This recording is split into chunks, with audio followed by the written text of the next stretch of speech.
Well, good morning, my Teaser King family. How's everybody today? Hope you're doing well. Another hot day in baseball yesterday.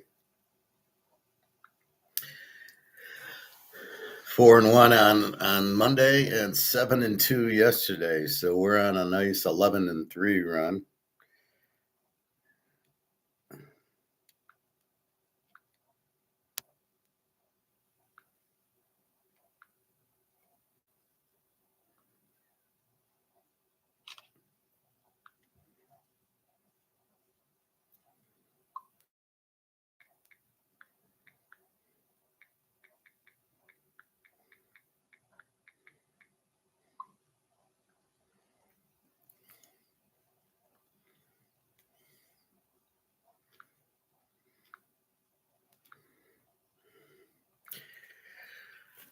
All right, let's take a look at the paper gold fiasco that we're having.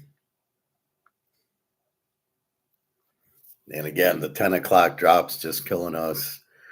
It was 42, and then it's been dropping. So Europe just is crushing it. And then here's 41.24. And, you can't worry about it. This is paper. This is not physical. This is nowhere near what the real physical price is. I say that because we know the supply. Things that are very low in supply, very high in demand, which gold is, the price goes up, doesn't go down. This is banks. This is maybe possibly margin calls. This is banks trying to get out of their options because they're all going broke. And this is people wanting to buy it, the banks wanting to buy it cheap. So they, yeah, I can buy it for 41 and a quarter. Let's hopefully it jumps back up. I'm trying to sell 1 ounce.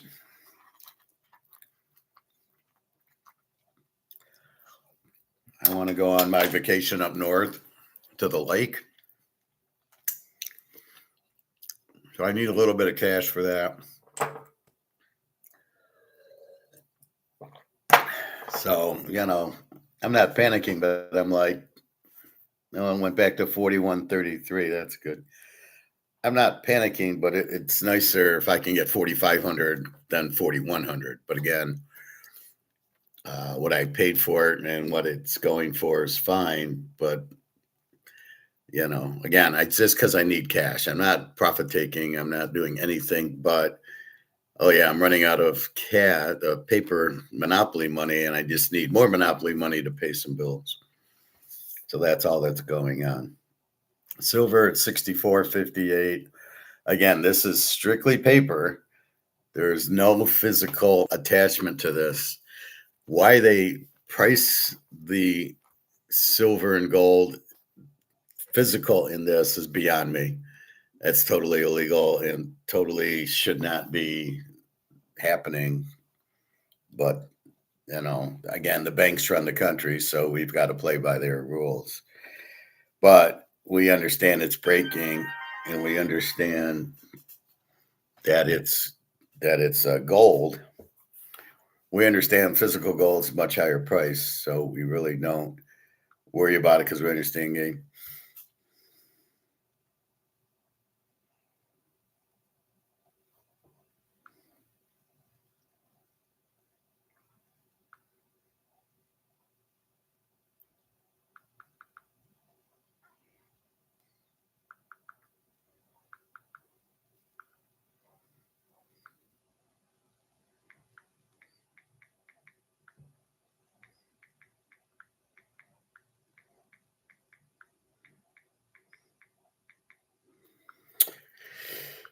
All right. 41.32. So let's get out of this. So I get a strange phone call from somebody claiming to be Citibank, but it's a New York number. But it's weird because banks It's this number here, this 646 247-9258. This is a New York number, but it's a scam. And when you call back, it just goes to, oh, nobody's there. Leave a message. They don't say this is Citibank. So they call, oh, you have this big amount due on this and this. And I go, I don't have any business with Citi. I don't have a credit card. I don't have a checking account. I don't know what you're talking about. I said, I believe this is a scam. And I hung up. And then I used this number, this 800 number, to call Citi. This is the real Citi number, 800-950. And I said, if there was a problem, would you call? And they said, no, of course not. We'd email. So if you do get calls from the Federal Reserve or from somebody claiming to be Citibank or any of these banks, they're basically scams. They're Madoffs. Do not, as soon as you hear it, just hang up. And then if you want to soothe your conscience, just call them back. Now they should answer, this is Citibank. And even if they do, Citibank's going to have an 800 number. And I talked to the guy, the fraud department at Citibank, and I says, well, you're going to email me, right, if there's a problem? And he says, yeah, we would email you. And the fact I don't have an account or a credit card with Citi makes it difficult to understand what the hell, how can I have a balance due when I don't even have a credit card with you? Now, I know there's identity theft and people opening up credit cards in your name, but I don't get a Citi. I have Chase. I don't have Citi. And I really don't get anything to do with Citi. I mean, I would have gotten something along the lines of a email going, hey, you spent this, you spent that. So anyway, keep your eye on these scams. Most of these phone calls that you get are going to be scams, or they're trying to sell you insurance. I got the police trying to sell me for the policeman's fund, or do I want a shower? Do I want windows? Do I want this or that? And all I can recommend, if you get these, then you never give information out for people that call you unless you're for sure that it's, okay, I have a Chase account, credit card. I'm going to get an email on it, or I'm going to find out when I go into my account, and then I'm going to dispute it. But if somebody were to call me from Chase, and I think that's happened once or twice, I do ask them, I said, well, let me call you back. See, if you call somebody, if I call John C., I'm creating the phone call. So then if he asks for my information because he's a bank, then I give it to him because I created it. I know who I called. I know that it's legit. But if somebody calls you, you don't know what that is. That's not real. So you don't know who you're talking to. That's why you have to initiate the call to a real number. So when I called Citi at that 800 number, I knew who I was. I called them and I talked to the fraud department, and that was it.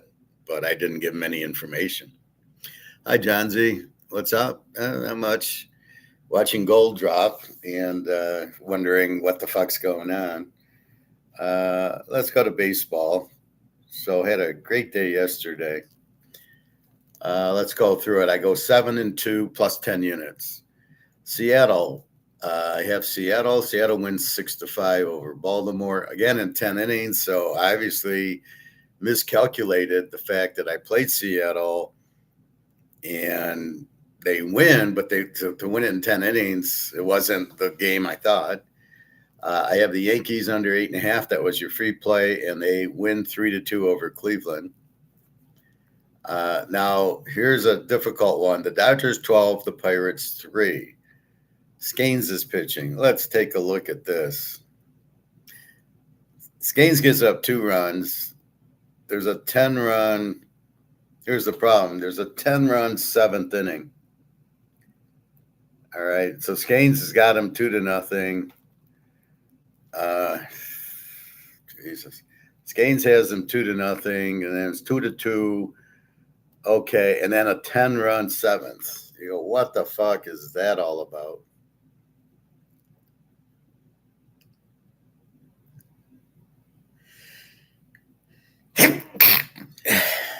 And this is the problem we've been talking about.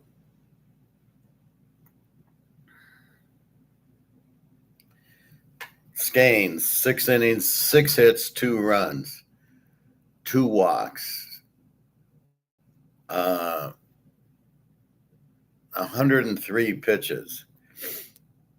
Why are you taking him out? Why are we stuck on this pitch count?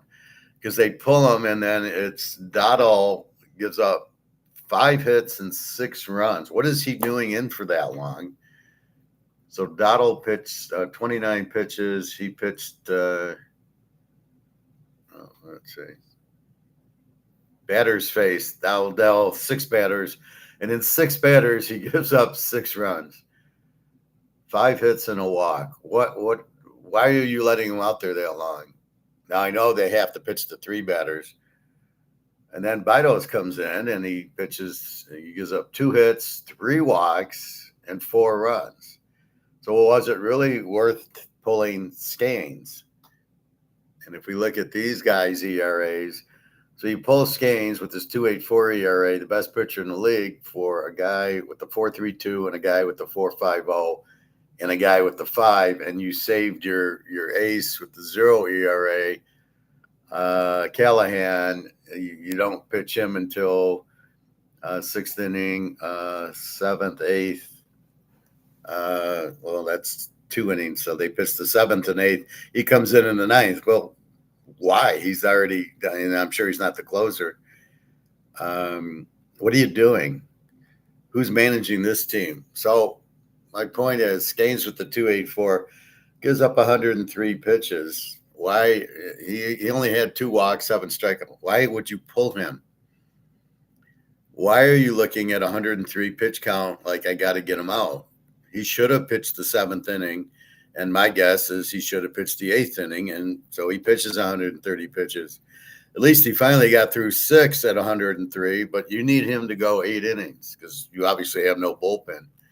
In your choice of Dottle and Vidias, are you insane pitching these guys with 4.5 ERAs against the Dodgers? That's why it's tricky to bet against the Dodgers, and that's why it's tricky when you're betting on Skeins, because he's only going to go, this time he actually went 6 innings, but he's usually going 5 innings. And so you got him for 6 innings, and it's extremely difficult. He's not going to finish the game, and now you're relying on the bullpen, and your bullpen sucks. I was assuming with the 2-2 game, you went to a good bullpen guy, Dattel, not with a 4.32 ERA and then a 4.50. What was that about? How do you give up 10 runs in the 7th inning? What is that about?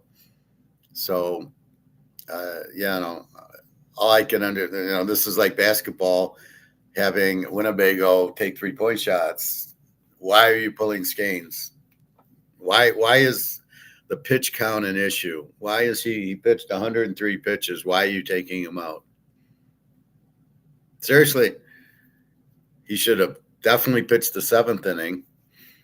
And if he's tired, then he's got to learn, I got to pitch 150 pitches because I'm the best pitcher on my team. I got to go when I pitch, because he doesn't pitch for 5 more days now, right? He gets 4 days rest. So you've lost him anyway. So why would you end it at 103? Well, he might get hurt. Well, geez, Skubal got hurt in 2 innings. I mean, these guys get hurt in an inning. It doesn't matter what it is. These are not real athletes. These guys get hurt. I don't think Skeins is like that, but I mean, a guy who takes himself out like Skubal after 80, 90 pitches in a playoff game, he's not an athlete. He's there for the money. I don't want guys like that.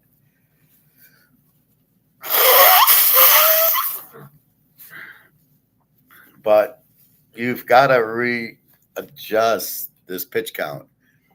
Like when your ace like Scanes or Chris Sale are on the mound, it's 125 minimum. You've got to get away from this 100 pitch count. It's bullshit. It's not. It doesn't mean anything. It's stupid, right? So you got to get away from it because you just cost yourself a win. You lost the game because you pulled Skaves and you put two minor leaguers in there. They gave up 10 runs. The game's over. But if you pitch Skanes in the 7th inning, it's still a 2-2 game. And then he goes the 8th inning. Now, should he get tired pitching 100 pitches? Absolutely not. Nolan Ryan went 200. Jack Morris went 200. Mickey Lolich pitched on 2 days rest in the 68 series. Bob Gibson never came out of a game unless it was like a 2-day rest World Series thing. Sandy Koufax would pitch complete games. Why are you changing? Oh, baseball's changed. Bullshit. Baseball has not changed. It's the same game. Excuse me. It's the same game. What are you talking about? So anyway, that was my 2 cents. That was actually my loser.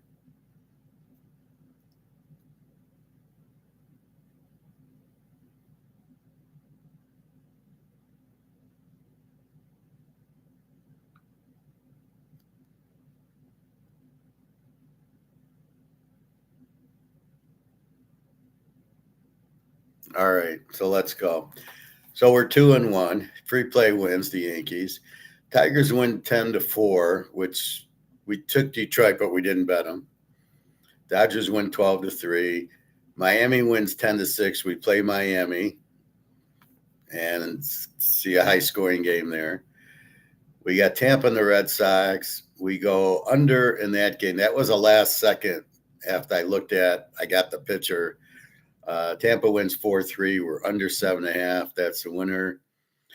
We got Philadelphia under 7.5. They lose 3-2 to the Blue Jays.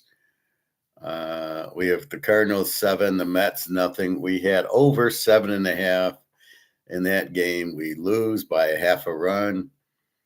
We have the White Sox 6, the Braves 5. We didn't play, but they're scoring. KC 5, Texas 3. We don't mess with that because we don't know what, it wasn't under. Colorado 7, the Cubs 3. We didn't play that one. And that was a 12.5. And I didn't think that would go over. There was one I played because it was a high number. And I didn't think it would go over. And we're right. And there was a 7.5. Maybe it was the Cardinals and the Mets. I didn't think would go there. California 10, Houston 1. We had California as the dog, 2 units. That's a winner. Cincinnati, we played Cincinnati. They win 5-3 and 11. And Washington and the Niners, we leave alone, and it goes over. It's a 9, 6-3, but we don't play it. And Oakland beats Milwaukee 7-5. This is the game I think I thought would be under, because of whatchamacallit pitching. Jin was pitching. Oakland won 7-5. I thought it was an under, but I didn't want to play under with Milwaukee and Oakland, who has good hitting. And it ended up being a 12, but I didn't play that. So I would have won that one too. But again, that's it. So 2 units, 4 units, 2 units, 4 units, 6 units, 8 units. No, 2, 4, 2, 4, 6, 4, 6, 8, 10. So plus 10 units. We go 7-2. We hit Seattle, the Yankees under. We lose Scanes. We hit Miami. We hit Philly under. We lose the Mets by a half, over 7.5. We hit Cal. We hit Cincinnati, and we hit Boston under. So last 2 days, 4-1, 7-2, 11-3, and 19 units. And that's the way it is. It's a little frustrating because I'll make the same picks, like on 6-6 I go 4-6 and lose 2 units. It's the same picks I made yesterday. But the picks all won versus on 6-6 they didn't win.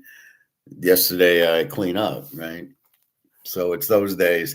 Now I'm on my run. I made you 19 units in 2 days, -2 on the 6th, +3 on the 7th, so plus 20 units in 4 days. And that's what you're looking for. So that's more normal. Let's see, the NBA, is that today? Wednesday, June 10th. Okay, so the Knicks are laying 2.5, 216.5. Forget the totals in these games. You don't know. I'm going to take San Antonio plus 2.5 again. I waited for the New York streak to end, so I took them, but I took them under. And of course, the one game they go, oh no, watch, today will be an under for sure. San Antonio must win. They're down 2-1. They go down 3-1. It's over. So they'll even it up. Now, judging by past teams that start off 2-0 on the road, the other team is the better team because they were the home team. Now goes on the road and ties it up at 2-2. And I think that's what we're going to get here. So Winnebago got down in the paint much more on offense and on defense. He does seem to run away. He doesn't really get the concept.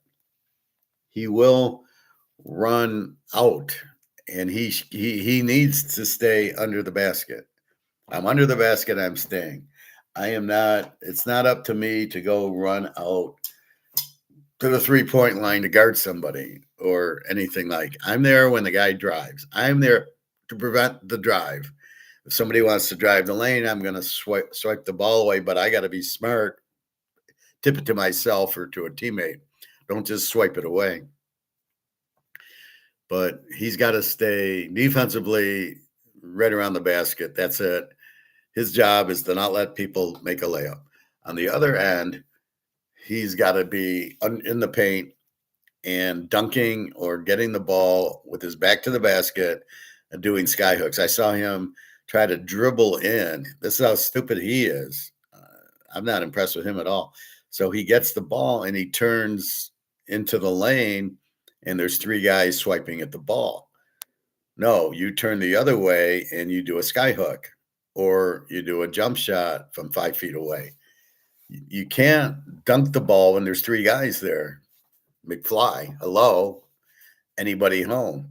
So this is what he doesn't understand. That's why if he has a sky hook, he gets the ball 5 feet from the basket. He does a sky hook, and nobody's going to block him. But so he turned into the middle, and then there's 3 guys, and he loses the ball. He's not thinking. No. You're 5 feet away. Nobody's going to block your shot. Take a shot. You should be you're shooting 3-point shots. You can make 5 feet, but you can't dunk all the time, especially if there's 3 guys there to block you. So he's got to stay in the paint. And now he can pass the ball from under the basket to a wide open guy who's a good shooter, but not for a 3-point shot, something at the top of the key. So this is where the coach is just too stupid to coach. He doesn't know what he's doing. What else is new? Name me a coach in a sport that knows what they're doing. Not since Jimmy Johnson and Bill Parcells. These guys know what the hell they're doing. I do not say Bill Belichick. I don't think he knew what he was doing. He just relied on Brady. All right, so NBA take San Antonio in 2.5 from the standpoint they can't go down 3-1, and they finally won. We'll see. We saw from the first 5 minutes, San Antonio got like a 10-point lead, and I knew they were going to win. That's what you're looking for if they get off to the lead. Even though the Knicks took the lead back, and then they sit out Winnebago, and then the Knicks get 10 points. That can't happen. You can't sit them out. You got to sit them out with like a minute left in the first quarter, and then he gets that whole 5-minute break between, or he's got the commercial breaks when they do the replay. So call for a replay anyway, just to get him 5 minutes of time to rest. You should not be pulling him out of the game at all. He's got to go 48 minutes. You can't pull him out. So anyway, that's that. Let's go to our covers and look at our baseball, our football.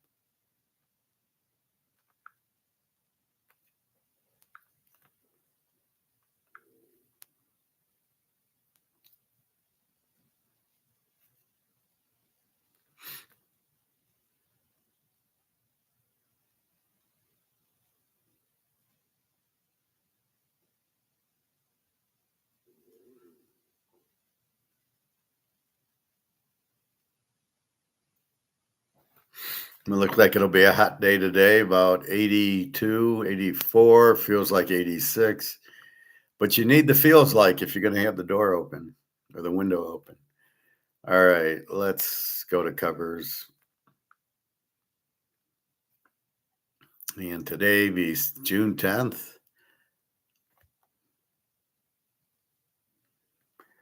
And let's go. Oh, we got a good matchup right away. The Yankees and Cleveland. Cleveland minus 114 and 8. We got Messick with the 240 and Rodon a 288. So we're going to start right away. Since I'm familiar with these pitchers and this is your free play, we're going to go New York Yankees under 8, and that'll be 2 units. You got 2 pitchers, both lefties, both under 2.8 and a 2.4 ERA. Cleveland, very good defensive team, very good bullpen. You're not putting up a 10 spot on them. The Yankees, Rodon's been pitching pretty good lately. So there you go, right off the bat. Take the Yankees. See, this is what I was missing yesterday. Here I got 2 good pitchers going, where yesterday I had no idea. I'm stunned. I just looked this morning. How did I do last night? And I, kind of expecting, maybe 5 and 4, win 2 or 3 units. And it was like winner. Then I see the loser was Scanes, and I'm like, holy fuck. So anyway, that is it. So we've got the Yankees under 8 with Cleveland. We'll see. All right. Boston goes to Tampa. Tampa minus 141, 7.5. Bennett. Colonel Bennett from Commando. 4.50 ERA against Drew Rasmussen. A 3 ERA for Tampa. Game's in Tampa. Usually this is low scoring. Tampa plays low scoring games. Let's see what the Colonel Bennett has to say.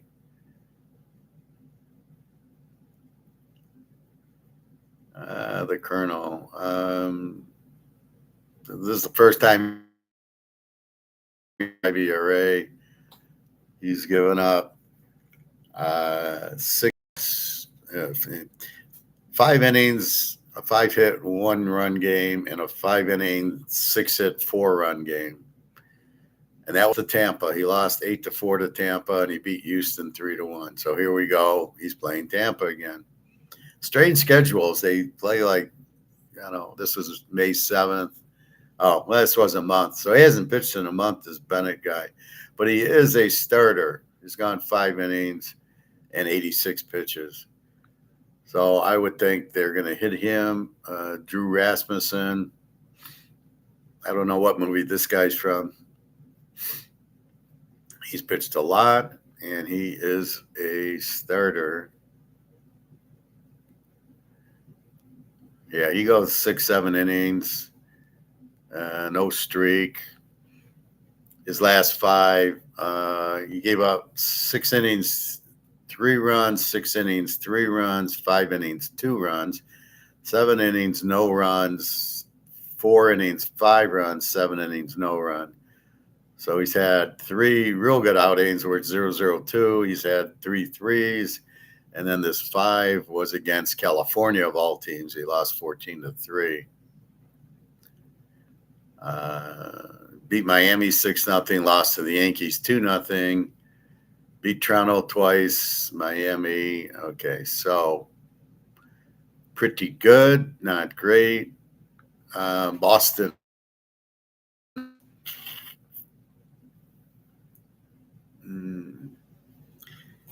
It seems pretty low, this 7.5, because Colonel Bennett will give up probably 4 or 5 runs to Tampa, and Rasmussen with the 3 gives up about 3 runs. Let's look at yesterday's game.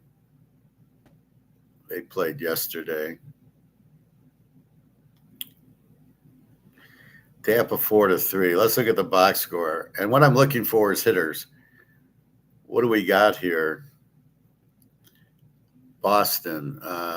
They lead off with a 209 guy. So the manager's got his head screwed on bad. 281, 277, 288. Catcher hits 284, and the second baseman hits 271. So they actually have 5 good hitters, and really only one guy hitting 193. Otherwise, it's 224, 209, 236. So they can hit. And they did pitch Cannell, who is a 0 ERA bullpen guy. Tampa has some good bullpen guys. So let's see what Tampa's got. What I'm looking for is that they have enough hitters to go over here. They lead off the 325 guy, 277, 271, 309, 286, 263. Catcher hits 250. They got 7 hitters. What was this score? And they win 4-3 with 7 hitters. This is the problem. So you expect 7 hitters to give you runs. That's why RBIs are important. So with this, I got a lot of hitting for Tampa. Boston, I got some hitting. I got 2 kind of weak pitchers. So we're gonna. Well, I can't tell you what we're gonna do. I'm gonna do this, but I can't tell you. You've got your free pick, the Yankees. Let's see. Washington plays the 49ers. 49ers 104, Washington 104. Griffith 362 for Washington. Robbie Ray 416 for the 49ers. Foster Griffin. I like Joe Theismann better. He's won his last 4. 5 innings mostly. Is 5 runs, a shutout, 3 runs, 1 run. 1 run was to Arizona. So this guy can be hot or cold. Robbie Ray is he's won his last 3. 2, 3, 4, 5. 4 innings, 4 runs, 4 innings, 10 runs, 4 innings, 4 runs, 4 innings, 3 runs, and a 5-inning shutout against the Cubbies. Shit, they beat the Cubs 18-3. Ooh. So the Niners apparently can hit. The Skins a little bit. Yeah, okay.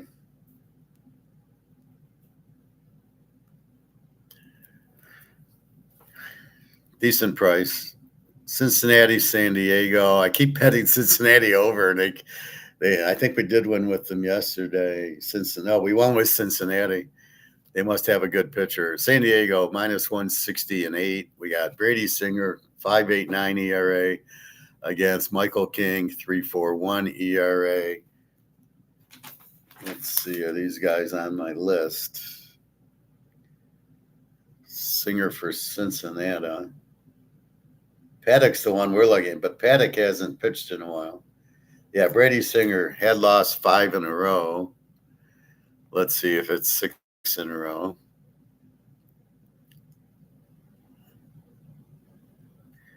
Yes, he's made 6 in a row. Brady Singer.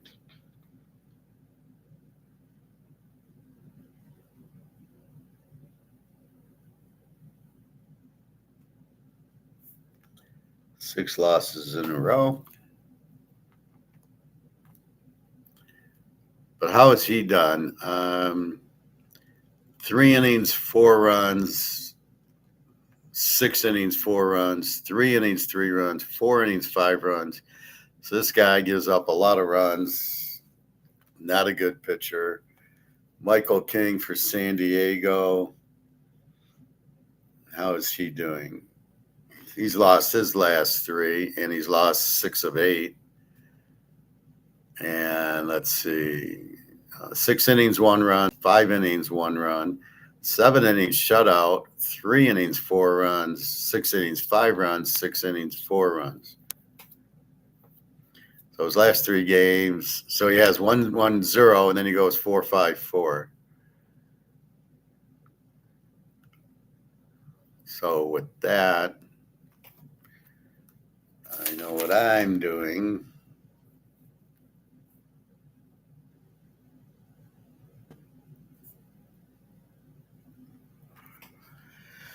Okay, yeah, Brady Singer lost 7 in a row or 6 in a row. That's a shame. Seattle against Baltimore. General Kirby for Seattle, also from Commando. They have half the Commando staff here. Everybody but Arnie. This is a dead heat at 104 and a total of 9. General Kirby for Seattle. Nope, don't see him. Young for Baltimore. I think, yeah, he's won 5 in a row. Young for Baltimore. Brandon Young. Has he made it 5? Yes, he's now 1, 2, 3, 4, 5, 6. 6 in a row. All right.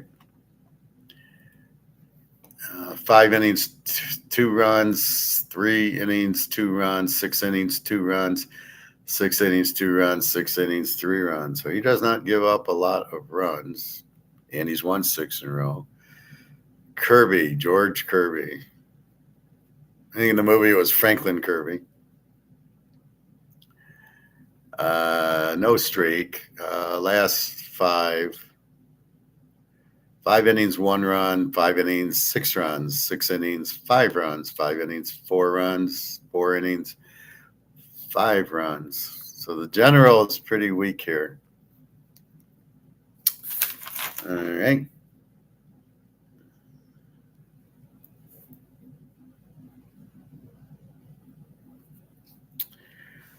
Very good. So again, Young's won 6 in a row. Kirby gives up a lot of runs. The Dodgers at Pittsburgh. Now, why didn't Shotani pitch yesterday? I know we had somebody ask about Shotani. 197, 8.5. Shotani with a .74 against Jeffrey Jones with a 5 ERA. I'd say what happened after yesterday. I just, again, Mr. Fuji's his manager.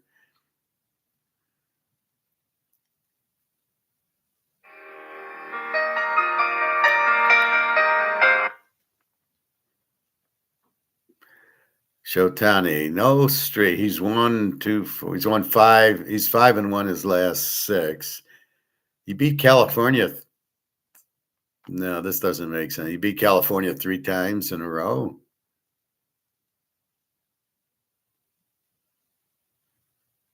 This is his hitting. He's 10-10. He started 10 games, 6-2 with a .74 ERA, which I don't believe.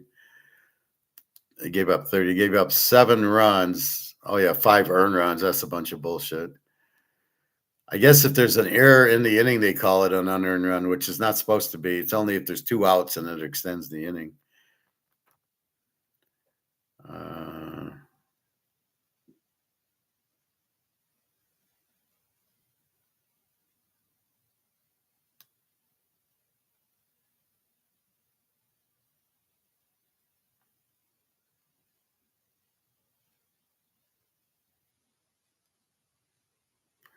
I don't know where his game logs are.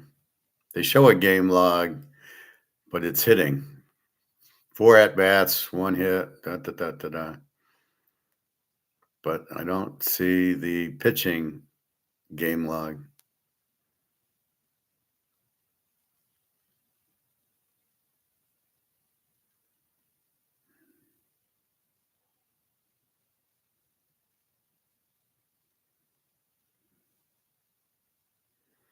So I can't get his game log, so we just know he's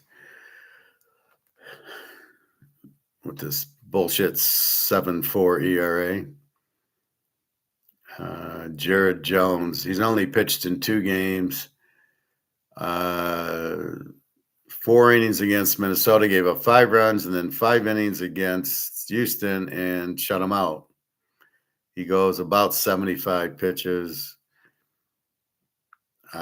We just saw the bullpen for Pittsburgh give up 10 runs.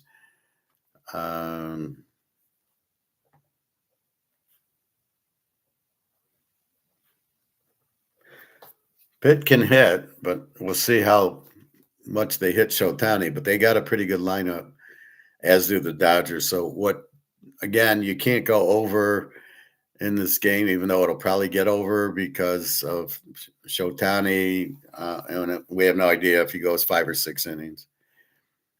Arizona at Miami. Arizona minus 109, 8.5. Roger Nelson with the 4.62 goes against Gusto. Seriously, there's a pitcher named Gusto, 13.50 ERA. Sounds like a minor leaguer. Let's see what Ryan Nelson has for us. Last 5, 7 innings, 3 runs, 7 innings, 3 runs, 8 innings, 1 run, 5 innings, 5 runs, and 7 innings, 2 runs. So he will give up some runs. And then Gusto with a 13.50 ERA. Ryan Gusto. Good guys. He's pitched. He was at Houston last year at a 4.92 ERA. In 3 games in Miami, had a 9.77. And this year's got a 10.80 ERA, 1 start. So he's pitched 1 inning, 2 inning, 2 innings. So this is I don't know where the start came from. Where the hell did he start? 3 games, 1 started, and he's gone 1 inning, 2 innings, 2 innings. So he's a bullpen guy. Then the question is, how good is Miami's bullpen? And 8.5. Nelson with the 4.6. So yeah, the 13.50 is not real. It's 10.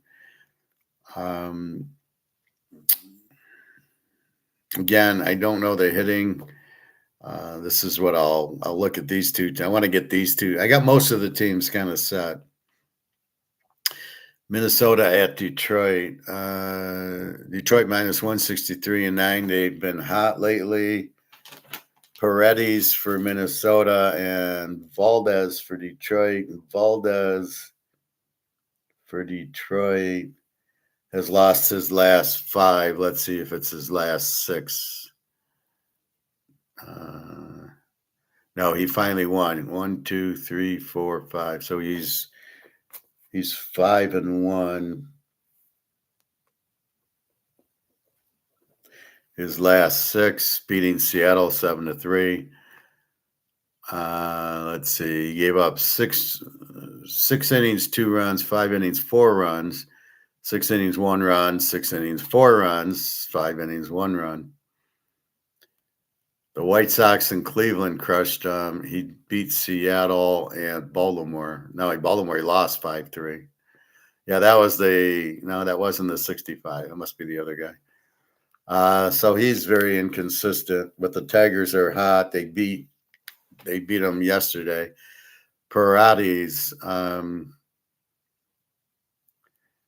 has only pitched in. That's it. He's pitched in 2 games. Lost 9-3 to Pitt, 8-6 to KC. 3 2/3 innings, giving up 2 runs and 3 runs, and about 65 pitches and 50 pitches. He's really not a bullpen guy. All right.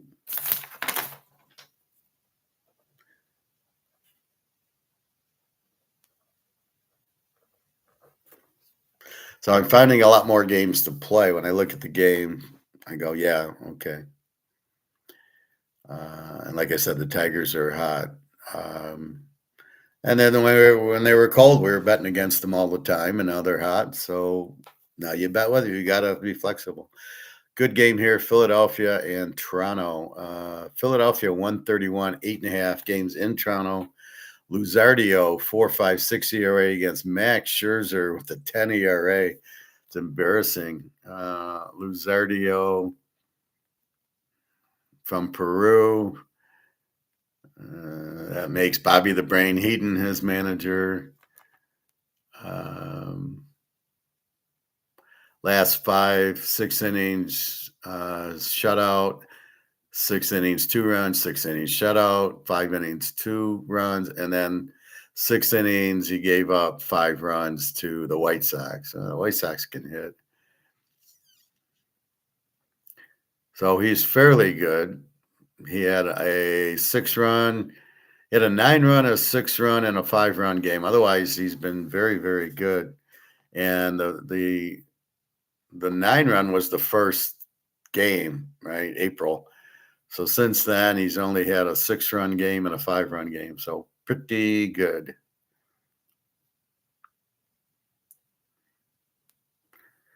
Will Toronto hit him? Now Max Scherzer. Oh, my God. How old is he? He's 41. It's enough, Max. You need to go. Although he is an X-Men. He's got the green eye, blue eye thing going. So he probably uses his X-Men stuff. He's pitched in 5 games. He's lost 4 of them. 6 innings, 1 run, 2 innings, 2 runs, 2 innings, 8 runs, 6 innings, 2 runs, 2 innings, 7 runs. Jesus Christ. Last game against Cleveland, they lost 8-6. He gave up 3 home runs. Wow. Lost to Cleveland, Arizona, Minnesota, the Dodgers. The Dodgers beat him 14-2, and he beat Colorado 5-1. So Max, sorry, Max, you're not very good. So Max is getting a little old against Philadelphia. Luzardo pitches pretty good most of the time. Philly will hit the hell out of Scherzer, especially Schwarber and Bryce Harper. Scherzer, a right-hander. He can probably give you a good 3 innings, but after that, Luzardio with the 4.56 is a little misleading. He's only really, after the first wave, had 2 bad games. Otherwise, he doesn't give up a lot. Philly is good. They're 131. I can't see Scherzer winning here. Philly will crush him. Toronto seems to be able to hit. We had Philly under 7 yesterday, and it won, for what that's worth. Luzardio. Yeah, I think I'm going to give this game a pass. I'm going to say Philadelphia, but it's one of these I'm not betting. Like yesterday, I took Detroit. I didn't bet it. They won. Here, I think Philadelphia because I'm going against Scherzer, but I don't. Luzardio, I don't know. I think it could be high scoring too. Scherzer with his 10 ERA. St. Louis and the Mets. We had the Mets over 7.5. I don't know why. St. Louis is an under team. They cannot hit. All right, we got the Mets 128, 8.5. Palantine with the 4 ERA goes against Warren with the 0 ERA, which makes no sense. Palantine game logs. He's won his last 3. 5. 5 innings, 3 runs. 6 innings, he gave up 2 runs. 6 innings, 1. 3 innings, 4. 5 innings, 1. So he's pretty good. Again, his first start, he gave up 7 runs to Boston in April. So they seem to start off with that because they don't do it right in the minor league in the preseason. They're not giving him enough, and then he goes 1-3-1, and then a 5, and then 3-2-1, 4-1. So he's pretty good, and they can't hit. The JETSs, Austin Warren, North Carolina boy, and he looks like he's a bullpen guy, and I hate the bullpen guys because he'll pitch the first inning, and then what? And who comes in? Does he pitch the second, or then you get the pitcher, and he comes in for 3 or 4 innings, and you're fucked because that's the pitcher you want to bet on. So I can't play this game. I think I would play under just because St. Louis can't score, but when you're getting the bullpen guy, you don't know what to do with it. Atlanta plays at the White Sox. Atlanta 144 and 7.5, and we got a great game. We got a great game.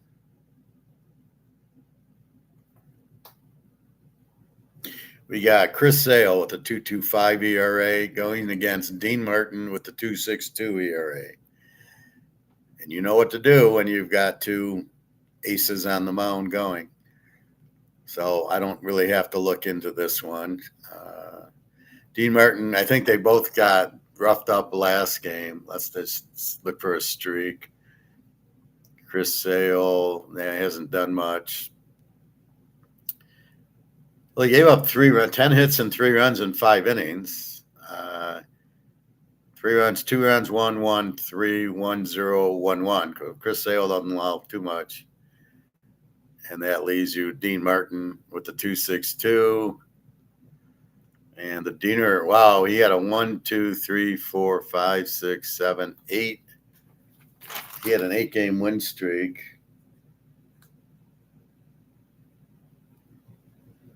And I missed that.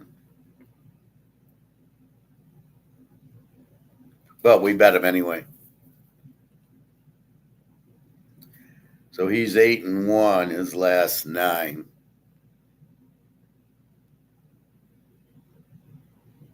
K, the other one for the White Sox on a 5-game winning streak. How did I miss Dean Martin? All right. Yeah. Okay. Last 5. 7 innings shutout. 6 innings, 1 run. 6 innings, 1 run. 5 innings, 4 runs. 6 innings, 1 run. And then 4 innings, 6 runs. And that was against Minnesota of all teams. How did he do that? And then 4 to the Niners. So the teams that hit him are like, really? All right. But I got that play already down.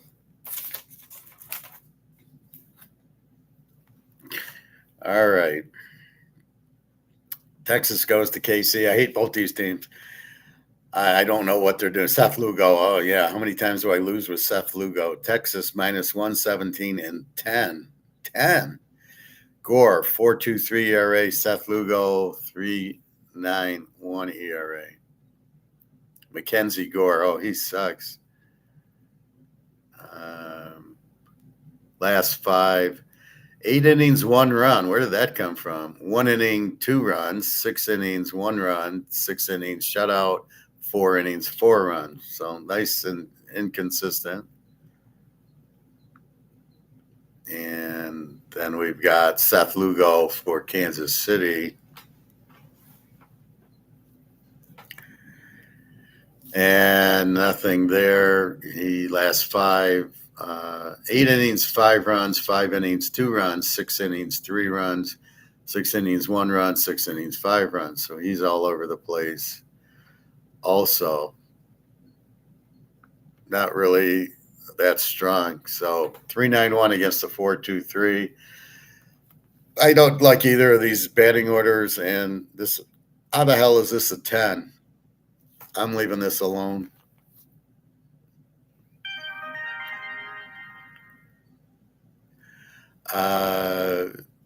Chicago Cubbies, the Bears, 162 and 12 with Colorado. Iamanga against Lorenzen. Yesterday we had, we didn't play this. I think it went over. And I have these two on my shit list. Iamanga has lost his last 4, and we'll check. And Lorenzen for Colorado. Half the pitchers on Colorado suck. Freeland is terrible. Iamanga is terrible. I thought I had a few more. Anyway, so let's see. Is Aya Manga on a 5-game losing streak? From Japan, one of Mr. Fuji's guys. No, he actually won. So Aya Manga goes to 4-1.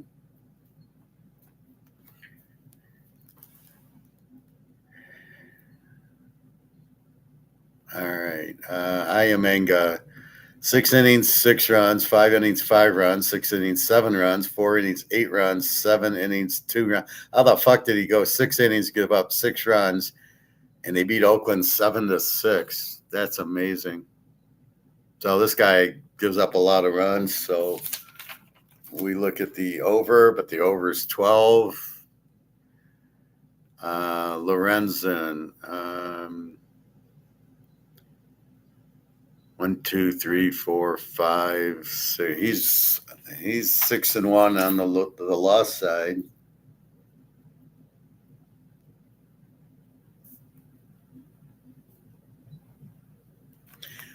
Well, this guy, both these pitchers suck.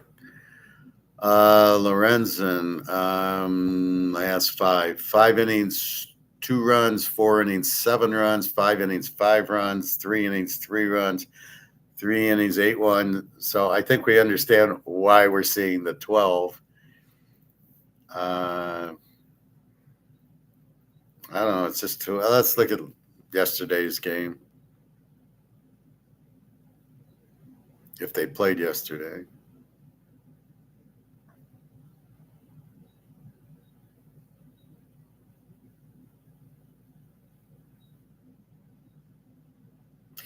Colorado 7, the Cubs 3.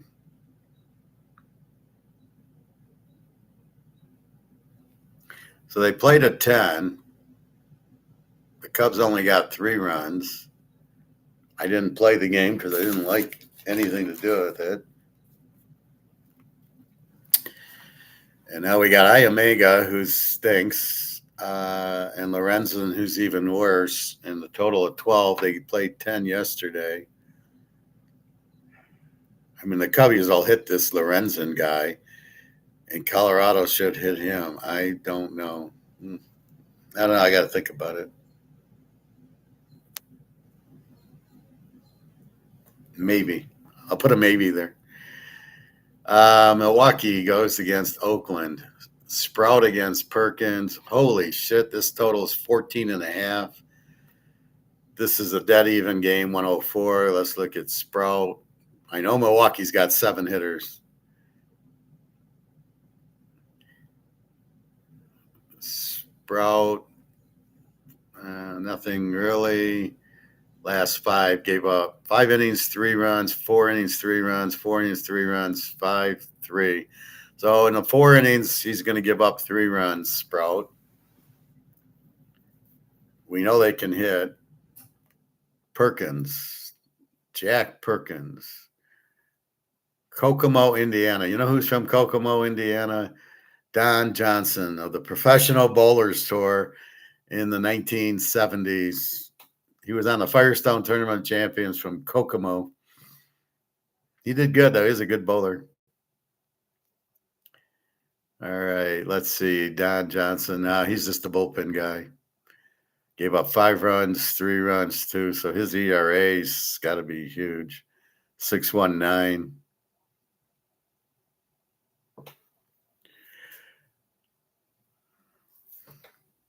Well, it was Jenkins I was just looking at. Jack Perkins. Okay. So Sprout with the 6 ERA and Perkins with the 9 ERA. And it's 14.5. And you got Milwaukee who can fucking hit. They rescued us Sunday night with a 15-14 win. Oakland can hit. They hit Sprout. All right. The die is cast. In our last game, Houston goes to California. California minus 111 and 9. Jack Lambert going for Houston, a 3.6 for California, 4.26. Let's take a look at Jack Lambert. Won his last 3. He 3 runs, 5 runs, 3 runs, 2 runs, 1 run, all like 5 innings. So it gives up some runs. Plus, you can play a good middle linebacker. And Detmer's, what is he? He's a regular pitcher. All right, last 5, a shutout of the Dodgers. Jesus Christ, he beat the Dodgers. Wow. Oakland got 6 runs off of him. Doesn't give a well. He does. Yeah, they play low scoring.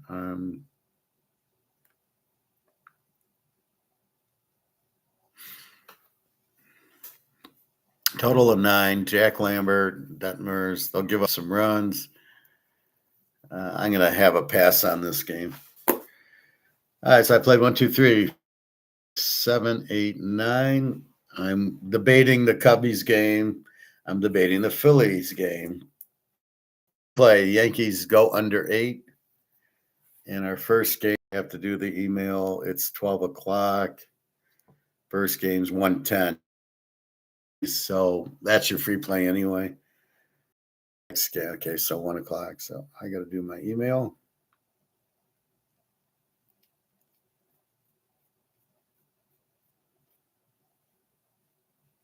I got to check gold. Did it bounce back after 10 o'clock?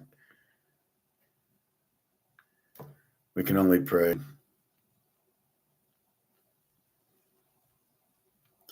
It's at 41.24, so it's hanging in the 41s. After the 10 o'clock drop, it kind of went up a little. Now it's going up a little in 60.44. So we ignore this as real, and I'm only concerned because I have to sell some gold to get some cash, but it's not profit taking, and it's an ounce or a half an ounce. I haven't decided yet. I guess it depends on the price. If I can get 4,600, I'll take 2,300 and a half ounce. Otherwise, I'll just sell the ounce, but I'll sell a $2,000. All right.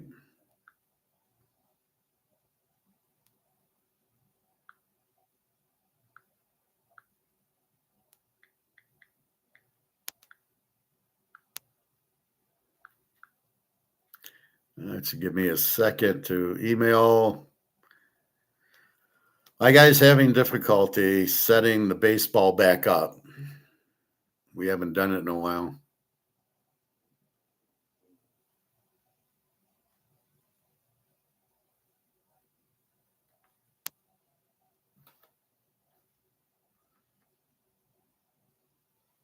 Why do I get a call for a quality engineer? I'm not an engineer.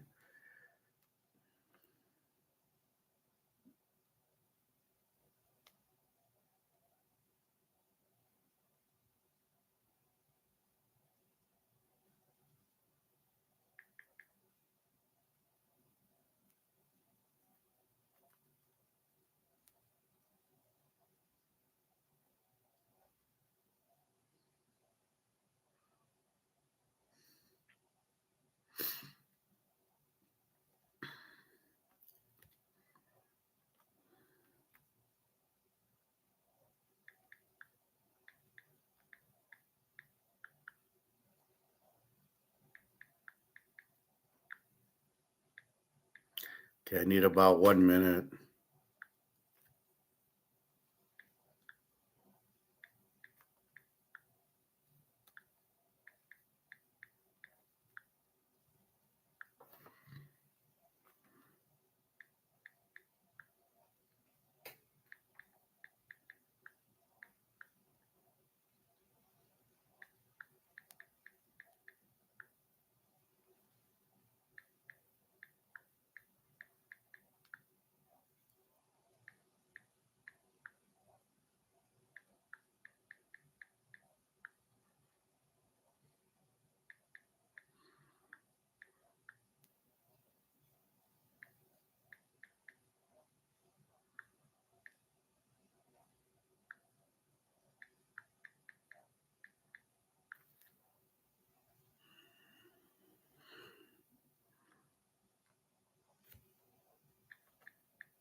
Okay, sorry about that, but I got to take care of the customers.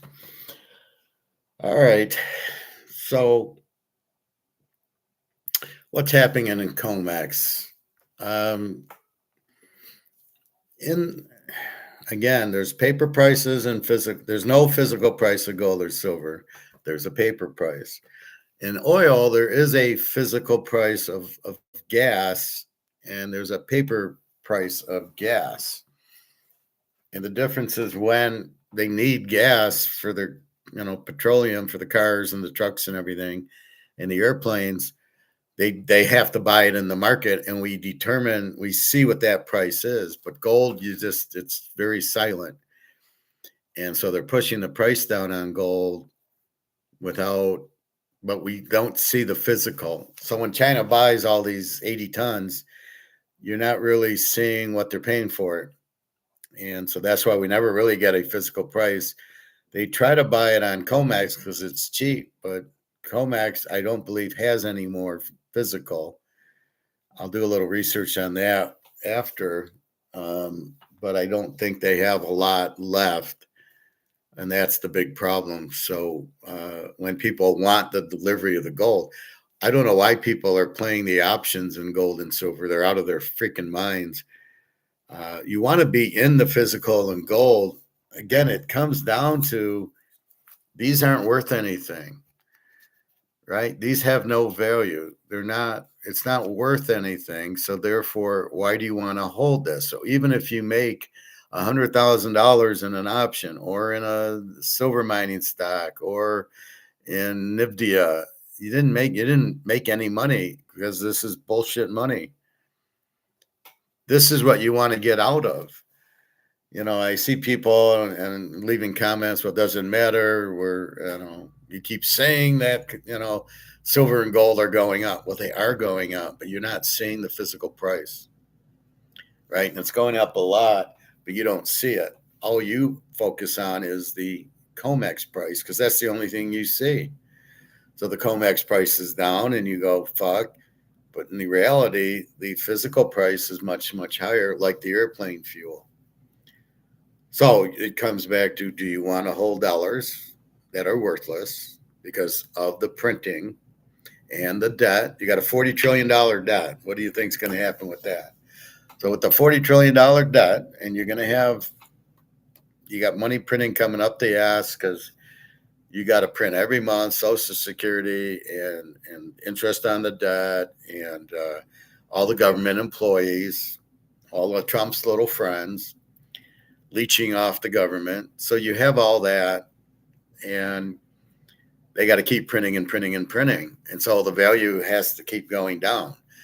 So it's not like, well, we're going to have high inflation in the summer because of the gas prices. That's not inflation. That's gas prices. I was listening to some guy who I thought understood, and then he didn't. He says, well, it's not milk going up from last year. That's not what inflation is. But he didn't understand it was money printing. He says, well, it's more debt being printed. So he's like, well, our debt went up. No. You printed the money. That's the inflation. So he didn't really understand it. So you just scratch your head going, another idiot here. So again, you can either hold dollars and watch them go to zero, which they're at, or you can, like, again, why do we invest? Well, we have 20 grand. Well, I want to make money on it. I can work and I make money, but the money I make, I want to make more money. Hence the Mantle card and the Brady card and the Rolex and the gold and silver and the Picassos and all these are to invest to make more money, which is fine. If you understand what you're doing and you know how to do it, it's fine. I'm teaching you gold and silver and poker and baseball cards, sports cards, a Rolex. I'm teaching you all that. Those are good investments. They're very limited. The key is very limited and high demand. And that's what you've got. The dollar is not very limited and there is no demand for it. It's really just being shuffled around here. We go to, I get Social Security and then I go to the Kroger's and spend, or I go to my Chinese or I go to my barbecue. And that's really what you have. So you're basically taking that, and that's what you're doing with it. So it's just reshuffling in the system. Um, so it has no value, but everybody accepts it. You don't want to be in digital or crypto or stablecoin. Right? That's out of the question. Those are Ponzi schemes. They have no value. They're not real. You can't see. I can at least see the dollar. I know what it looks like. I can say, here's a dollar. Here's a euro. For you, here's what a euro looks like. It says euro, 5 stars, the Pantheon, whatever. You know what they look like. So if you get one, you'll know what it is. But if you got a Bitcoin, would you know what it is? I wouldn't know. Oh wait, you can. It's only digital. So I can only get a Bitcoin if somebody sends it to me in something I think called a wallet or something. I don't know. I don't want to know.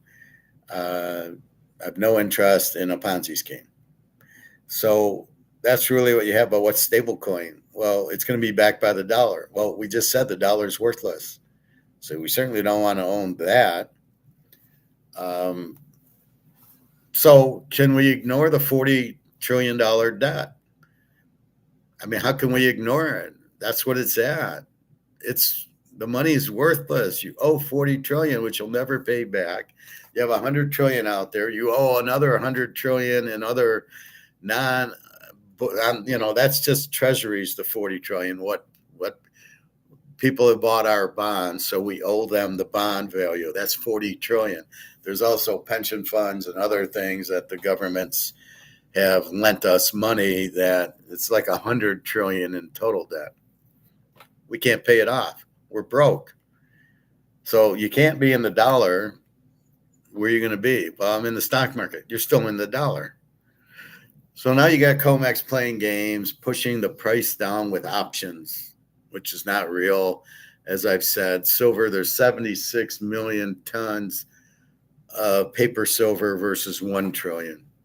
Or no, 1 million. I'm sorry. 76 million versus 1 million. How can you print 75 million tons over physical? That sounds like a Ponzi scheme. Yes, it involves the banks and JP Morgan. You can be sure it's a Ponzi scheme.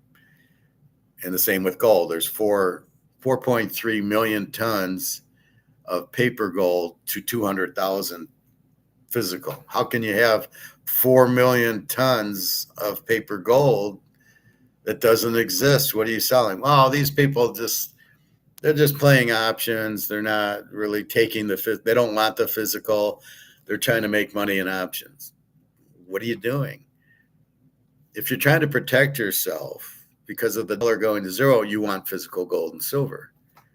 Yet there's no price of physical gold and silver. And for some stupid reason, we're using comex to price physical gold and silver, which is incredibly stupid. How could you possibly use that price? As I said, there's 76 million tons of silver, and there's only 1 million tons in existence in physical. How the fuck can you use the 76 million tons to price the 1 million tons? Because that's 75 million tons that you don't have. You're just printing it. So these people are playing the option game, or the banks are playing. They're just playing highly leveraged option games, and they're all going to go broke. And China and BRICS are aware of it, and they've been buying the shit out of it at these low prices. But that's going to end because there's no gold to have, right? There's not anything in comex that if you ask for delivery. So the game is JP Morgan twisting, don't ask for delivery in London, don't ask for delivery because I don't have it. They don't have it to give you. So they're saying, well, we'll give you inflated dollars for these contracts. So instead of getting, maybe 1 ton of gold in a contract, we're just going to give you money. We're not going to. We don't have the physical to give you, and that's what's happening. So it's all a paper game, and everybody who wants physical is getting out. But that's where you see these prices dropping because they'll short it, but nobody's coming in on the other end, and nobody's coming in on the other end asking for delivery. China, I think, does, though. Russia does. India does. They all have a lot of gold and a lot of silver. I know Russia and India. India is about 30,000 tons, and I know Russia's probably in the 20,000 neighborhood with Putin. Putin's got a stacked swimming pool. Let's put it that way. He's got a gold train, got gold cars. Yes, a gold train with a car. The thing is solid gold inside the train in his car. Pretty unique. I don't think Putin doesn't know what's good. So all of BRICS is buying gold. So the demand's heavy, and they trade with each other. So if Turkey is selling 15 tons of gold for oil, China's buying it. The price doesn't drop because somebody's buying it. The price only drops when there's no demand. Remember that. My Canadian club, right? If I go to sell it and nobody wants it, it's not worth anything. But if somebody gives me $200 for it because it's 30 years old, then it's worth 200. And so that's what you have with gold. There's a huge demand for gold. So it doesn't make sense. It's going down. So it's a Ponzi scheme. And again, it's paper, and the supply is different on the paper, keeping the price down when the price should not be down. The price should be up. And this is why we're frustrated. Normally we don't care. We're not looking to sell. Like silver, I don't care what the price is. I'm not selling at this point. Actually, I'll probably go buy. When I do sell my gold, I'll get hopefully 4,300 for it. We'll see by the end of the week. And when I do that, I'll probably go buy 10 ounces of silver with it. Again, I'm waiting, but that has to pay bills, but I don't need the full amount. But I like having cash with me. So that's what we know. We know it's a game. It's a Ponzi scheme. See, with Madoff, you didn't know it. So people in Madoff, except for some of the people, like J.P. Morgan knew it was a Ponzi scheme, Jamie Dimon, and some of the others, his big guys who would loan him money knew it was a Ponzi scheme. So they would, the one guy, he'd ask him for money, he'd give him money, and then say, well, you're going to double it, right? If I give you 50 million, I want 100 million back. Probably those were probably the words. And Madoff needed the money to keep liquid. Although I don't know why he didn't just print money. I don't know why he didn't cut the Fed in on it and just have them print money for him. Not like the Fed isn't corrupt, are they? This new Fed chairman can do nothing. He will not have a gold-backed currency. That he's not allowed to do that if he likes it or not. And these gold-backed bonds, what's the difference? It's not worth anything. They keep missing the point. The dollar does not have a value. Oh, NVIDIA, buy NVIDIA. You'll make money. You're making nothing. You're making monopoly money. This is why I tell you don't buy stocks. They're going to go down, and the money you make on it is worthless. But yet people still want to buy stocks. I still want to be in Bitcoin. I looked at Bitcoin this morning, 61,000. So it jumped to 63, then went down to 61. It hit 59. Now what's your position on Bitcoin? It's a Ponzi scheme. If you like it or not, it's a Ponzi scheme. It's not real, and where's the market? It's supply and demand. It's not supply and demand. It's a Ponzi scheme. You're waiting for the next guy to buy it. If nobody buys it, it's going to sit at 61. And when people start selling it to get into gold and silver, price goes down even further. Stablecoin has no value. So they can sell. See, why are they even bringing up stablecoin? Because they know the dollar is worthless. So they got to replace the dollar. So here you go. Oh, I'm the Treasury Secretary. This is worthless. So I got to come out with a new dollar. I'll just come out with a gold-backed currency. Well, you can. The mafia doesn't want you to come out with gold. They want to hoard it, and they're not going to come in. And by the way, we don't have any in Fort Knox. Oh, okay. I thought we had 8,000 tons. No, I thought that was the most. Nobody has more than that. China's got 80,000. India with 30, Russia with 20, and Dubai, I'm sure, has at least 10, and Saudi Arabia probably has more than 20. Uh, yeah, keep thinking that we have 8,000 is the most. Yeah, keep thinking that. That's how stupid the government is. So that's where we're at with it. So why do we keep seeing this knockdown? Well, there's margin calls. It's people selling their options. It's margin calls is most of it. Normally in a contract, you short, there's somebody who buys it. So that really should be there. But because people didn't buy the shorts that they did earlier, the banks are still trying to get out of their shorts, is what I can understand. And the people who are buying it probably aren't buying it anymore. They're just going to the market to get it. They're not doing it on Comex because there is no gold to get, and they don't want the money. They want the gold. They want to take delivery of the gold and the options. But since there isn't any, what are they going to do? They're going, well, I don't want to play. So it keeps getting shorted. But here's the happy birthday for everybody. It will come out and they will get a physical price that'll be 10,000. And that's what you're going to see in oil, and you're going to see it in gold. Eventually gold will jump and you'll see this huge price, and they'll ignore comex because comex isn't real. It's just options. How it's allowed. Okay, you want to have a futures market for gold and silver, fine, but you also need a physical market.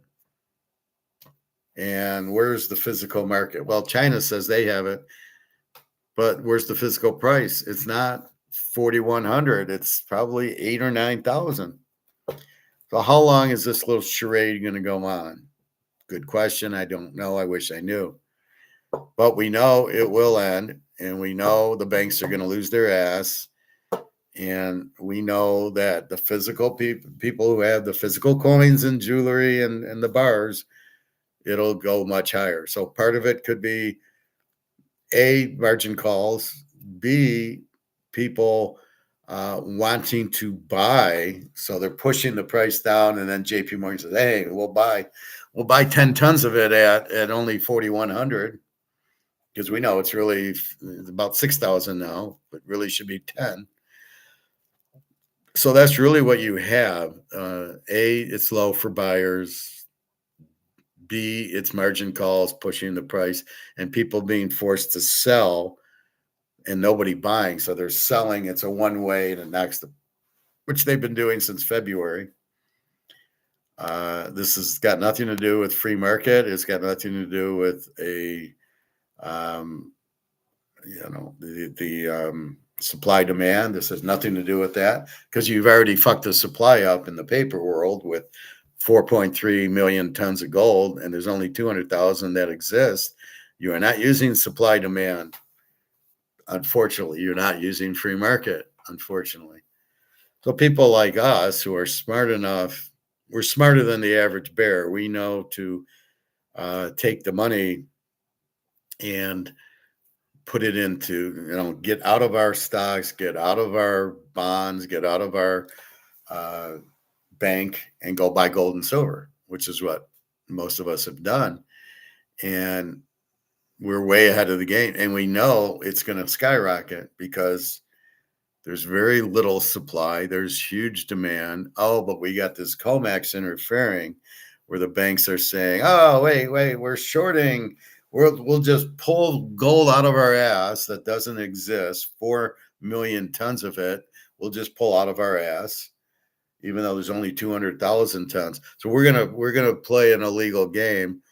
We're gonna say, hey, you know what? We're gonna short. Oh, we'll just create more and more gold. Well, you can't. You can only do it with what you have.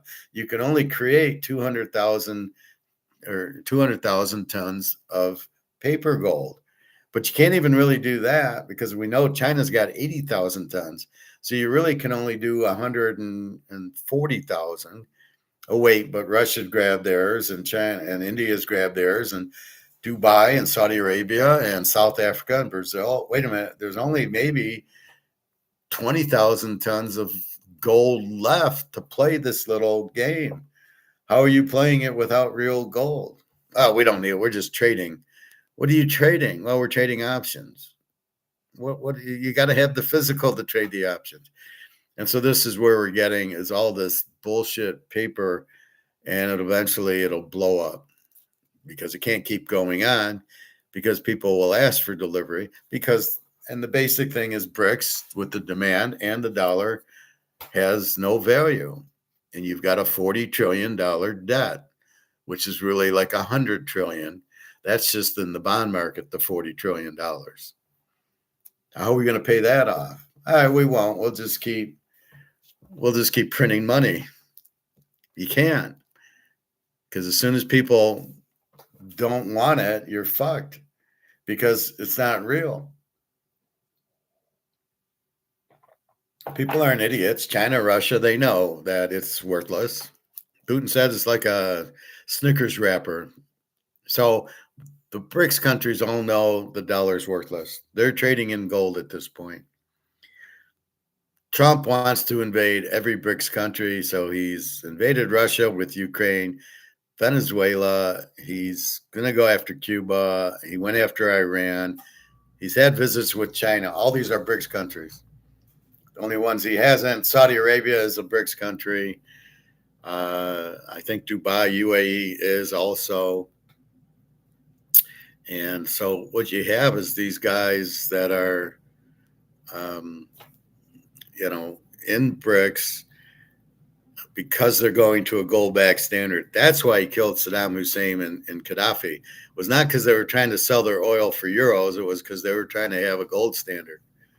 It was the gold they had, not the selling the oil in euros. They wouldn't have cared if they didn't have a gold standard. And the deal was with Saudi Arabia, not with Iraq and not with Lebanon, Gaddafi's team. So we're sitting there and we go, what do we do? And this is the question that they're trying to throw out there. Oh, well, gold's not worth anything. Look, it keeps going down. It's crashing. Well, the paper's crashing, not the physical. The physical is not crashing. It can't crash. We have our gold. It can't crash. The supply's low, the demand's high. The physical price of gold, which we don't know, we don't have it, is not crashing. The paper comex price is being manipulated down. It's not crashing either. It's just the banks trying to get out of their options and the banks trying to buy gold at a cheaper price. It's not crashing. Is Bitcoin crashing? Well, it's also manipulated, but I would think that's more crashing than gold. It was 120. It's now 60. Call it what you will. The price is adjusted downward because it's a scam. Because people are dumping their Bitcoin and there's nobody to buy it because nobody wants it. It's fucking worthless. Same thing with stablecoin. What's the stablecoin going to be worth? $1? I don't know. I don't want it. I won't take it unless to get my Social Security, I have to take it. But I'm only going to take it as if I can then pay my rent with it, pay my credit cards with it. And then how do you pay your credit cards if it's stablecoin? So you owe $5,000 to Chase. Well, what happens now if the dollar goes away? I can't pay you because I owe you $5,000, but there is no more dollar. So I'll have to pay you what, in stablecoin? Yeah, good luck with that, Charlie. When it's digital, isn't digital great? For internet, digital is great. For money and food, clothes, digital is not great. You have to have the money. You have to have this. You can't make it up and have it be invisible and digital where there is no value for it.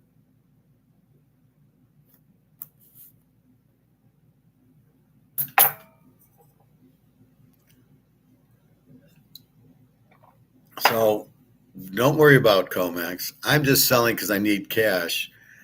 I'm not selling because I have a fear of the price dropping or anything.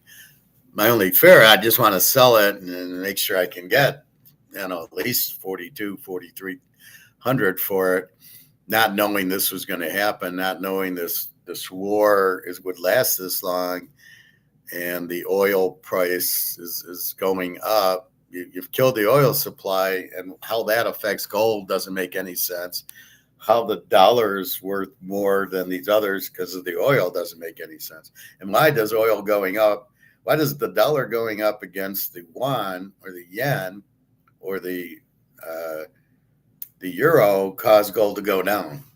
I haven't figured that one out.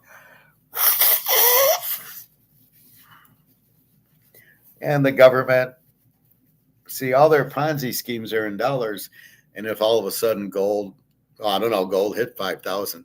So if gold goes to 10,000, it doesn't really matter. People with the dollar will stay with the dollar. It's really not correlated. How is it different than Bitcoin? So Bitcoin went to 100,000, the dollar didn't, nothing happened to the dollar. So why, if gold went to 100,000, it would have a problem with the dollar? They're unrelated. You don't have a gold-backed currency anymore, so it's really unrelated. So anyway, keep that up. Let's see if there's anything. I think there was an Egon one I watched today. I watched the Mark McGuire, but it really didn't tell me anything.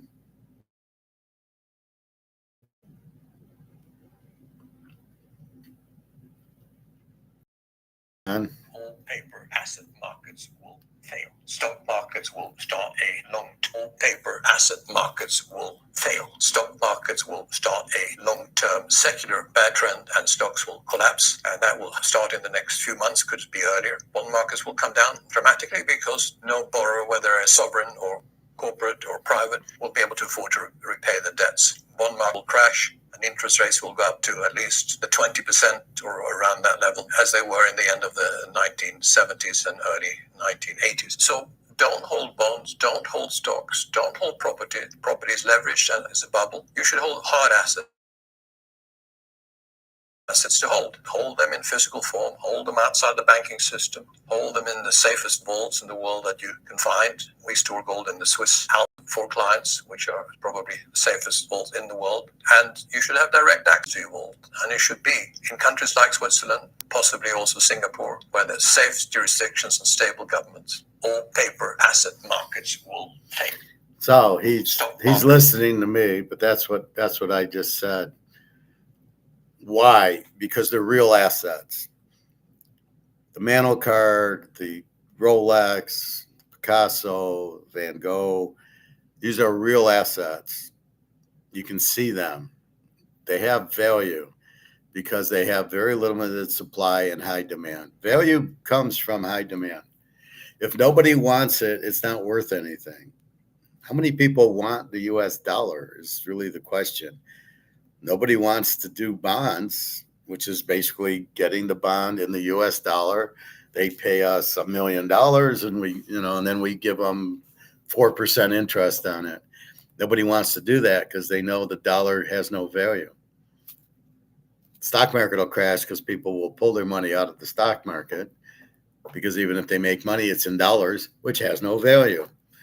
The bond market, the same thing.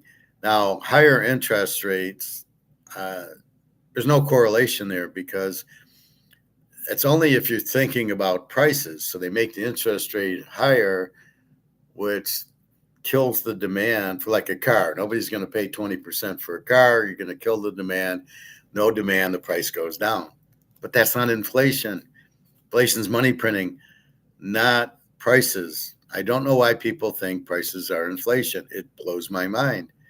I've read you exactly what it is, and it's the money printing, which makes the value of the dollar drop. So you need more dollars to buy a good or service, but you don't know what the cost is. That's determined by us in the market. No, I'm not paying $5 for a 2-liter Coke. So you know you need more dollars to buy it, but you don't know what you need. You don't know how much you need. And that's determined by us. Oh, you want a New York strip $20 I just saw on the weekend? Keep it. So the $20 is just a make-believe price. Yes, you might know the dollar is worth less. And no, that's not inflation. They're charging you $20. We say no. Price comes down. We'll see it for $13, $14, then we might buy it. Maybe that's our target. But you can't just price. You cannot make a Dairy Queen $25 for a cone. Nobody's going to pay for it, no matter what the value of the dollar is, because in people's minds, I'm used to paying $3 for a Dairy Queen, and that's all I'm going to pay. That's it. That's all you're doing is that. So how much the dollar is gone, the higher the interest rate has no bearing on what the market will say the price is. So the interest rate could be 2 or 20%. That Coke's going to go for $3 and nobody's going to buy it. So the prices will not go up just because the dollar's worth less. It's the dollar's worth less, but you don't know. X is the price. You don't know. We don't know the gold price. It certainly is not this 41.50 that we're in shock of today, or how it's been dropping. We certainly aren't going to, that's certainly not inflation. That's not a real price. And that's the thing. Nobody's really selling it at that price, so it's not a real price. There's no a buyer. So nobody's sitting there going, "Yeah, I'm going to sell my gold for 41.50." I'm doing it to get dollars, but that's not here nor there. It's not like I'm selling it as an investment or selling it to go buy something else. I just need cash. But my other, let's say 10 ounces, I'm not selling the 10 ounces at 41.50. For me to sell 10 ounces, it's got to be at least $10,000. And then why would I sell to get back into monopoly money, which I don't want to do? So again, the inflation is money printing, period, not prices. So the 20% won't help inflation because it's money printing. These people are so fucking stupid.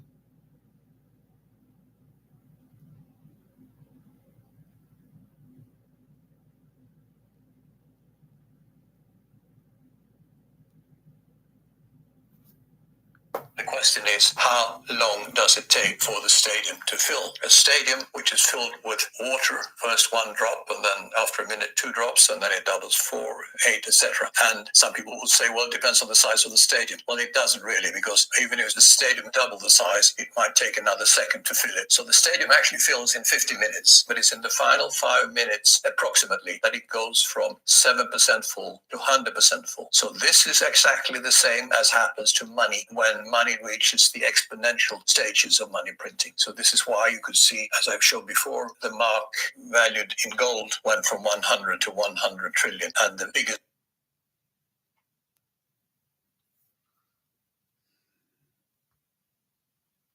move happened at the very end of 2023. This is what we're likely to see in this period when the current monetary era is finishing. The question is, how long does it take for the stadium to fill? A stadium. Anyway, we get that. So it's just it goes slow, like the money printing, and then they're going to really push up the money printing exponentially, and that the gold price will jump because people will realize, as soon as people realize the dollar has no value, you're in gold and silver is the only lifeboat, and that price is going to go to the moon. So JP Morgan can do all the bullshit he wants in comex. People will want physical gold, and that's it. See, right now people are like, well, I'll be in the stock market. Oh yes, I'll play the options, the futures. Who plays the futures? What idiots play the futures? You want to make money, buy gold and silver. You'll make a fortune. Why would I play options run by JP Morgan? Like, I have a chance in that? You're going to lose 100% of the time, the average guy, if you can even play options. Just pure stupidity.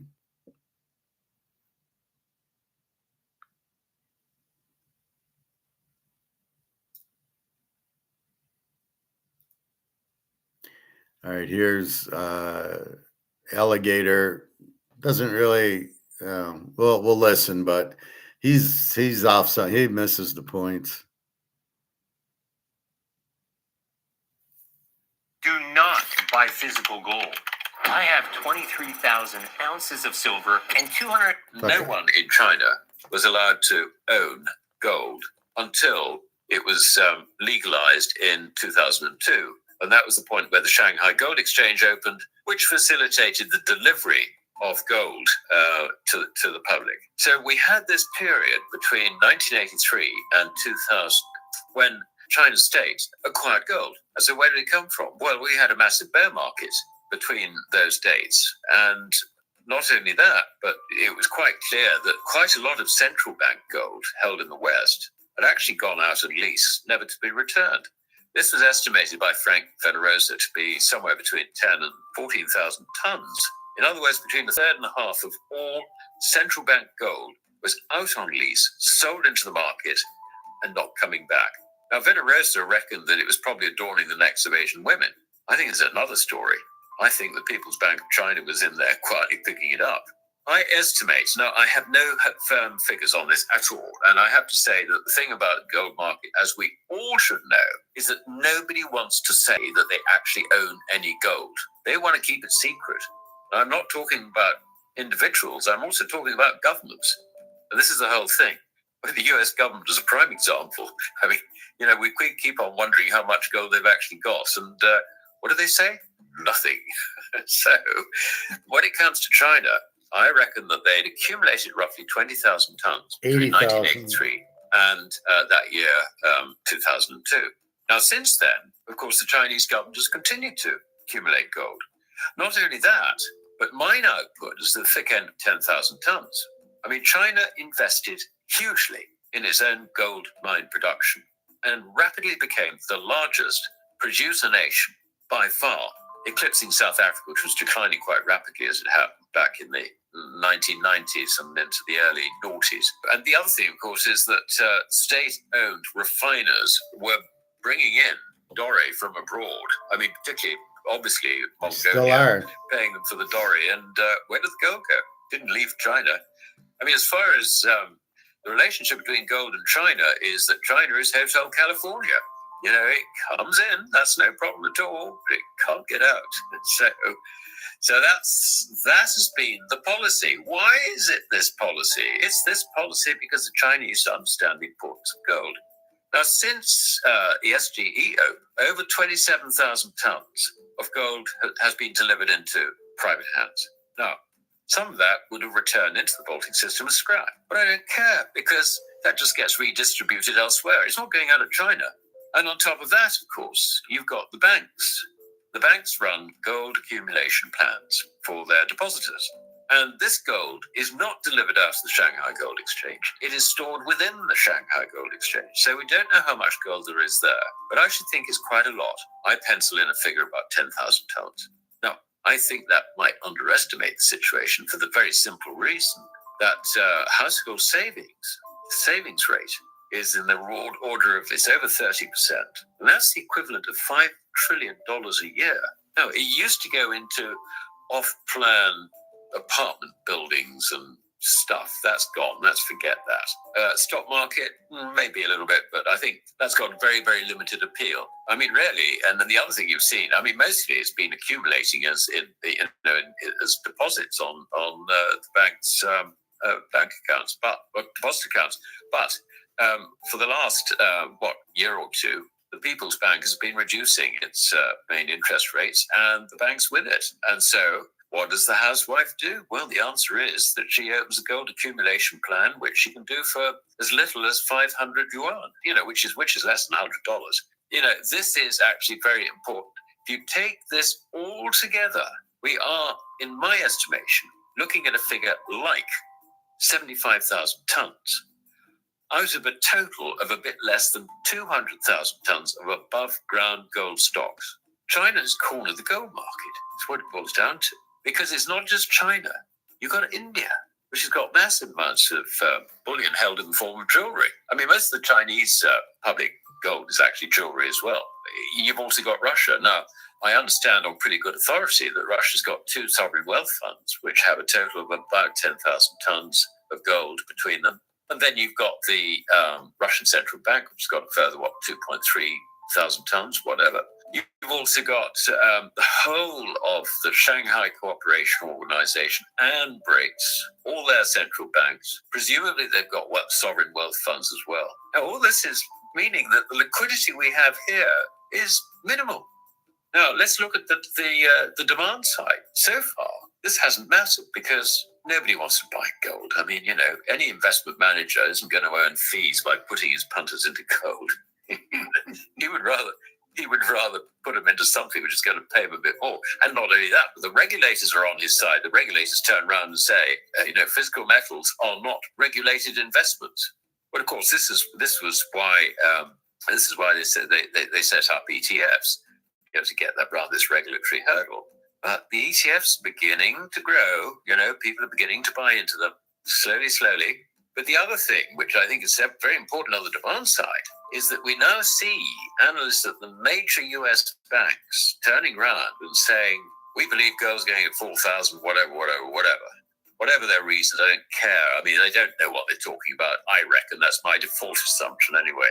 But, the fact that they are saying it, and the fact that the investment managers within those banks, who are typically managing or responsible for over $1 trillion, we're looking at banks like Goldman Sachs, Bank of America, Citibank, Citicorp, whatever they call themselves now, etc. We're talking about huge numbers. They haven't got any. I don't think they necessarily know how to get it, actually. This is interesting. When you look at the complete investment management universe around the world, it is estimated that portfolios are worth some $300 trillion. $300 trillion. Now, gold ownership of that, you just look at ETFs and maybe sort of make a few assumptions about, bullion being stored and so on. But, basically it's ETFs and nothing else. It's less than 0.5% of that. I mean, it really is. Less than 0.5% is in gold. And yet you've got these behemoths in America now thinking, we better buy some of this. Now, to put it into context, my China story suggests that the amount of liquidity, which is unspoken for, including jewelry in the West, is probably in the region of about 40,000 to 45,000 tons. That's all. That's it. We can see what's in the vaults. We can't see what's in the Swiss vaults. That's something I don't know. Someone gives me a number, it'd be super. But I think quite sensibly the Swiss don't produce these numbers. That's what I would assume anyway. But it does mean that if a 1% increase in allocation, portfolio allocation of that 300 trillion was to take place at current prices, you're looking at 25,000 tons. Where's it going to come from? I mean, the answer basically is that we're heading for the most enormous crisis in the gold market. And the figures are very different for silver because being an industrial metal, et cetera, but the same principle applies. The liquidity is just simply not there, which is why it's sort of hurtling up $1 a time at the moment. This is a squeeze on the system. This is very serious. And I think so, I can understand your punter selling off $1,000 below the current level, maybe living to regret it. I can understand that. But the bit he's missing basically is he's going to be out of the market on the biggest, sharpest squeeze probably seen in history. I think that's where we're heading. So the squeeze means everybody wants it, there isn't any, and the price will go to the moon, as I've been suggesting. Huge demand for gold and silver, but they're pushing this price down, right? And nobody's selling. Nobody, like I said, I'm selling 1 ounce because I need the cash, not because I want to get rid of gold and silver. If anything, I'll probably end up buying 10 ounces of silver after I sell my gold, but it's really just because it's so cheap right now. This is a buyer's market right now for gold and silver. It's so cheap. It's ridiculous. Now, what did he say? The U.S., the portfolio manager, you go to your portfolio manager, your financial planner, financial advisor, he will never tell you to buy gold because he doesn't get commission on it. There's no commission on gold. So why would he say, Howard, buy stocks, buy NVIDIA, buy this, buy that, but you don't want to buy gold and silver because they don't get commission on it, and that's why they work. They don't care about you. They're screwing you over, but they want to get but the best place for your money is gold and silver. Physical, not paper, not options, not ETFs, physical gold, have it in your hands, and you're going to make a fortune. And you can see they're just, if they add it to the portfolio, there was that one bank that said, well, we need 40%, 60% stock instead of 40% bond, 20 gold. Where are they going to get the gold? He's saying they don't even have 25,000 tons of gold to go. So my analogy, 220,000 tons means BRICS has at least 210,000 of it, because there's not 25,000 tons left out there to even buy. This is why I'm saying to buy now before you can't get it. So this whole little Ponzi scheme that's going on with the Madoff family and J.P. Morgan and Jamie Dimon and these assholes in comex, it's just a facade. It's just they want to buy whatever they can cheaper, and the banks have to get out of their positions because they were so stupid. They were shorting, which means that if the price doesn't go down, they lose. So they're trying to get it down. Most of the banks will be out of business because people are going out of business. People are losing their jobs. I think I read you that yesterday, Pepsi's going to go to a autonomous driver on their trucks.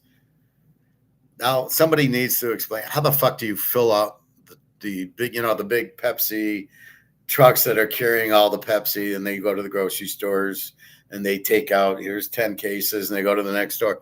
How the fuck are you going to load it, unload it, and fill it with gas without a real person?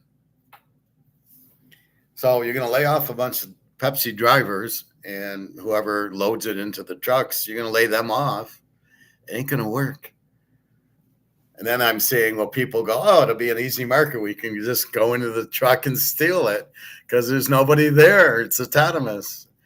And so that's my biggest thing. How are they going to pump the gas into the truck when they're low? Oh my God, this is beyond stupidity. But there's more, Ford's laying off, GM's laying off. All of these companies are laying off people. So the only thing that can save the people is gold and silver. And if you don't have a lot of money, just buy your silver at 65. This is the sale of the century to buy. I used to say it when it was $25 an ounce, that silver was the steal of the century. At 65, it's the steal of the century. Gold, you're getting a second chance at 41.50. But this is the point. You buy physical gold, not digital assets. Why would you buy a digital thing that you don't even know what it looks like or what it is, if it even exists, which it doesn't? It's digital. And when you could have physical gold and silver that's about to go to the moon. So don't look at these prices. These are controlled paper prices, manipulated down. It's amazing how many people don't understand they're manipulated, to think it's an actual supply and demand bullshit. What are you guys on drugs saying that? These are J.P. Morgan doing options, as I said, on 4 million tons of gold, and only 200,000 exist. And of the 200,000, they don't even have 25,000 that's available. So yes, the 220,000 exists, but it's sitting in China and Russia and Dubai and Saudi Arabia, and the rest of the BRICS countries have it. I'm sure Japan does, and Korea and Vietnam, all those that are going to join BRICS. I'm sure they have gold. It's a trading mechanism. So you don't even have 20. So basically 220 minus, you can't even, let's say you have 20,000 tons left. So how are you playing 4 million when there's only 20,000 tons left to sell? What are you, insane? So that's why COMEX has to go broke, because there's nothing COMEX can do. People will ask for delivery, and there isn't the gold or silver to deliver. It's simple. So this little pricing is just because they want to buy gold, and they want to buy it cheaper. And they think we're all idiots. Sorry, we're not idiots in this class. No, we understand exactly. We are at the same level as the Joker as far as intelligence here. And he was always five steps ahead of everybody. So are we. You cannot lose with physical. Yes, it's going down now, which is just bullshit. And they blame the war and the oil price going up, which really has nothing to do with it. A dollar's stronger to the euro because of the higher oil prices. Yes, the euro is gone. Europe is in big trouble. Britain is in big trouble. All these countries in Europe are in big fucking trouble. We know that. We get that. Let's see. What else do I have in store? I watch a lot of these, and a lot of these are just kind of, they don't make sense.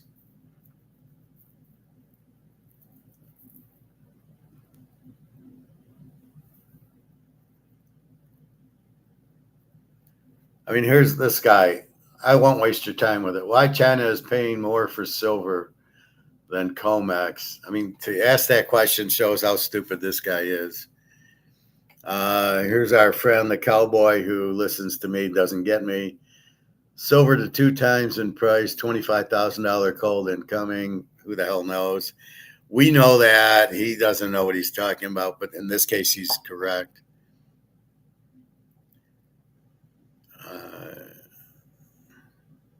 This one's an AI one. 500-ounce owners watch now. Silver hole. He's saying silver is going to go up, but it's an AI thing. It's not even him.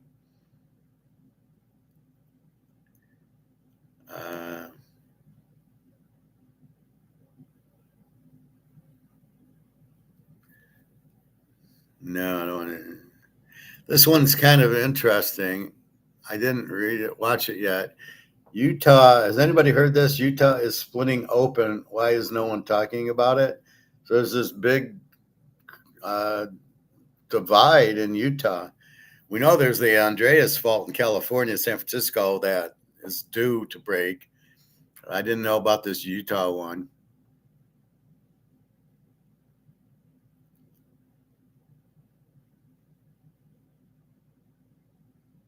This was Mark McGuire yesterday. Don't waste your time. This guy's some professor, and he doesn't get that it's paper and physical. Let me show you my comment. Hospitals still use silver when nothing else works, but they removed it from standard care in 1903. The first 2 weeks of access. And my typical, where did you find this idiot? Physical gold and silver will not go down. It's very limited. He doesn't even understand paper and physical. He's an idiot.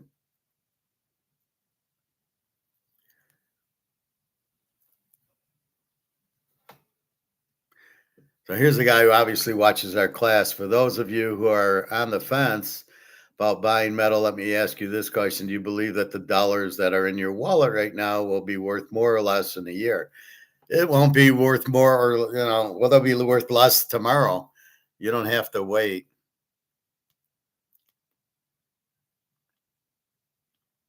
Here's one of our guys. Forget price. Just get more physical. So the guy does his talk, and everybody's thinking he's an idiot.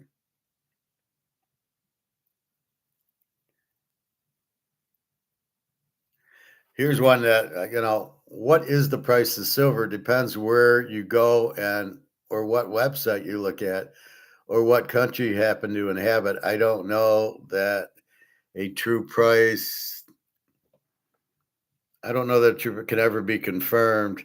Okay, he doesn't understand. There is no physical price. It's a paper price, and it doesn't matter what country. It gets converted to dollars.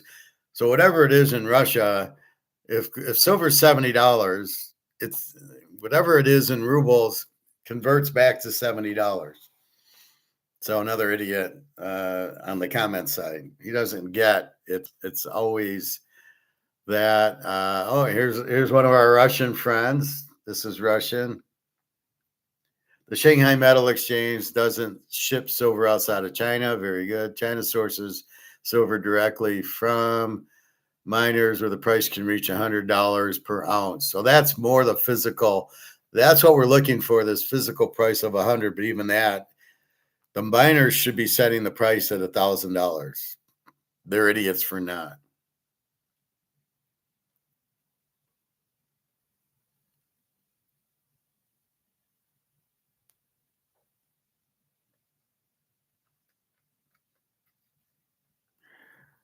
Anyway, don't waste your time with Mark McGuire. I hate when he does this. This guy, I guess is some professor, and he wrote a book. He doesn't even understand the difference between physical and paper. What the fuck you doing having this guy on your channel? So again, we got to wait a week for Mark to come on. I watched this one, Death Starts in Your Legs, and it's more about balance. It's not like my gout where my feet hurt because I ate sweets or something. It's more about losing your balance and breaking your hip. And the one key that the doctor said is you exercise for your brain, because your brain's thinking and saying, move your left hand, move your right hand, go running, go lift weight, go swimming. And that's all. It helps your brain think. And therefore, when you think, it's good for your brain. It's like doing exercise for your brain. So when you fall, you're older, you fall, you break your hip, you're fucked, because you're just going to be in bed for 6 months and you can't do anything, and because you're not advised doing Sudoku and trying to figure out football and baseball or play poker if you hip. But it's a balance thing. Balance, I'm not worried about that. But that's what he was saying.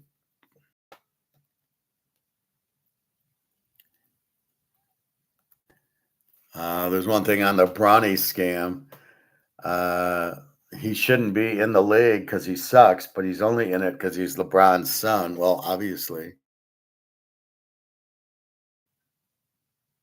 The U.S. strikes Iran, Qasem Island, and then Iran retaliates. A war why are we at war? I have no idea.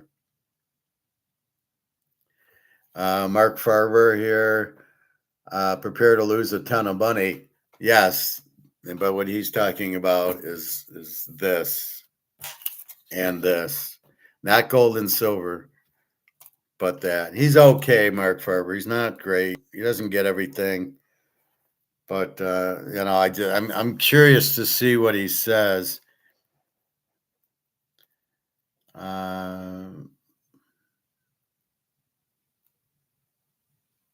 Will Russia attack Eastern Europe? No, they have no interest in that.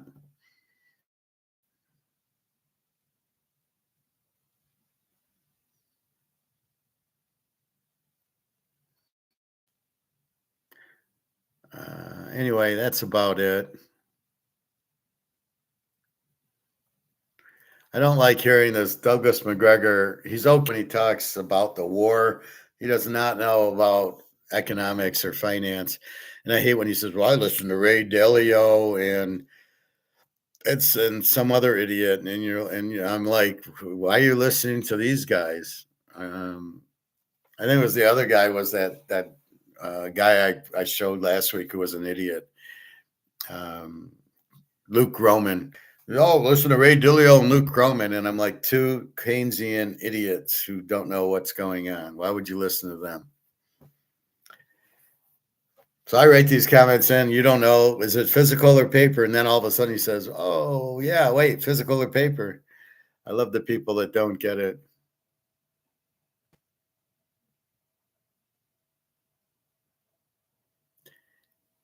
And otherwise, the World Poker Tour, which is always fun to watch. So if we talk poker really quickly, again, the way they play it is they make big bets to get you out. And really what you have to understand is, the player, most of the time they have a good hand, they check. And when they're bluffing you, they make a big bet. So it's the in-between bets, So in my world, in the cash game, I'm playing 1-3, no limit, like $300, $400. So most bets would be $20, $30. So if somebody bets 200, it's like, are you bluffing or not? And you'd have to know what he normally does. So that's why I'm very good at trend analysis, is you're looking, let's see, this guy had aces, he bet $25. He had kings, he bet $25. and now he's betting 200.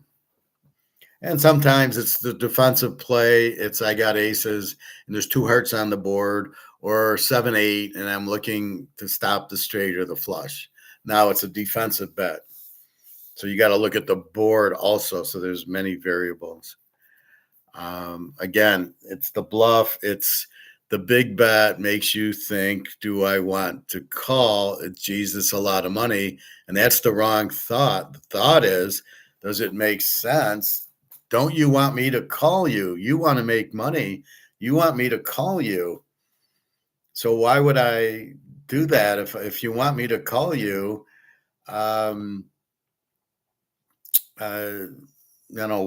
What's going on there? Like, why such a big bet? I won't call you. But the whole essence of poker is to make the most amount of money on a hand. You got aces. You don't want to go all in. Everybody goes out. You didn't win any money. So the object's to win money. So if you make these big bets, you're telling people, don't call me. You're bluffing, because how are you going to make money on a real big bet that nobody's going to call you on? You got the guy to fold. Well, the only time you want that is if you're bluffing, or if you have aces and there's 8, 9 of diamonds on the board on the flop, and now you're worried about 4 diamonds and you're worried about 8, 9, 10 jacks. So then you make the big bet. So if that isn't the board and you make the big bet, he's bluffing. That's how you play these guys with the big bets, especially on the river. The big bet on the river is almost always a bluff, because you want to call. That's when you want to make your money. You want to call. I got 4 aces. I'm not going all in on the river. Never. I'm gonna make in my world, I'd make a $75 bet with 4 aces, or 4 8s, or 4 9s. Like I said, I remember I was at a table, and within 10 hands, I got quads twice. And I didn't make a bet either time. People bet into me, and I said, thank you. And you just stay quiet and go, shh, don't look at me. And that's what you do. So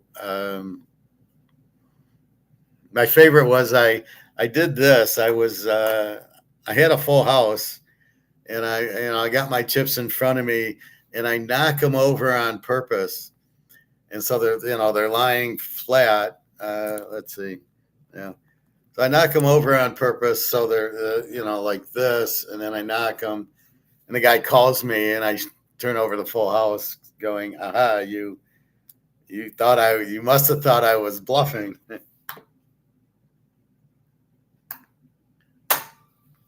So anyway, that's what's happening. So baseball, Yankees under 8.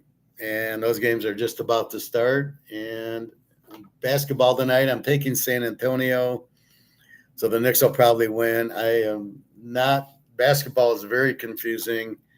Winnebago has no idea. The coach should be fired. He's a terrible coach, the San Antonio coach.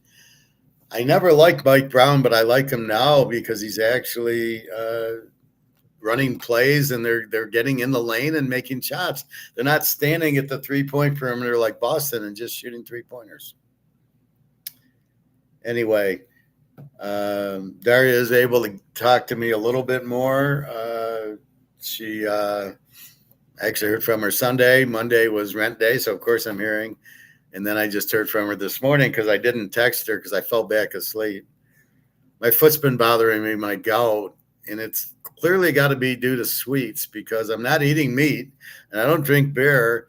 So I don't know what the fuck would cause my foot to bother me. And so I got woken up at 5 o'clock. My foot, it kind of throbs when you're laying down sleeping. The circulation must not be good because it's not throbbing now. But I did take my gout medicine. So I got to reload my gout medicine and my Tylenol. I take ibuprofen, which I don't know what it does, but it tires me out, and it does make it feel a little bit better. When I go to the pool, I'm fine.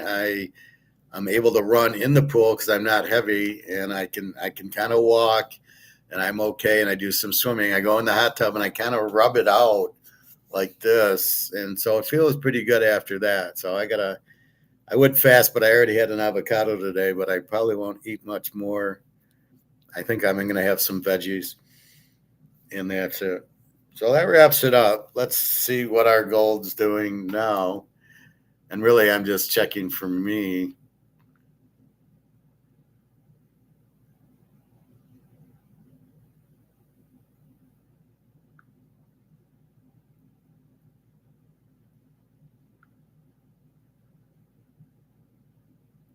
$41.16, 113. So that's current. See how it takes the dive at 10 o'clock, but it's not jumping back. It does seem to jump for China, and then Europe pushes it down, and then the U.S. pushes it down. That's London and the U.S. 64.79 silver. Great buying opportunity there. Great buying opportunity here because we're buying physical. But here's where I'm getting freaked out is like, I'm ready to just give me the 41.16 before it goes down. It's down another 145 today. It's like, it's ridiculous. Every day it goes down 100. Where's all the buyers? No, they're buying physical, not this paper bullshit. So I was expecting that it would be back at 4,700 this week, and it's down to 4,100. So I could sell a half ounce, get 2,000 for it, and that'll buy me 6-7 months if I want to. And then it gives me time till now it's 7,000-8,000. But 41.17. Anyway, so that's what's going on. So have a good day, everybody.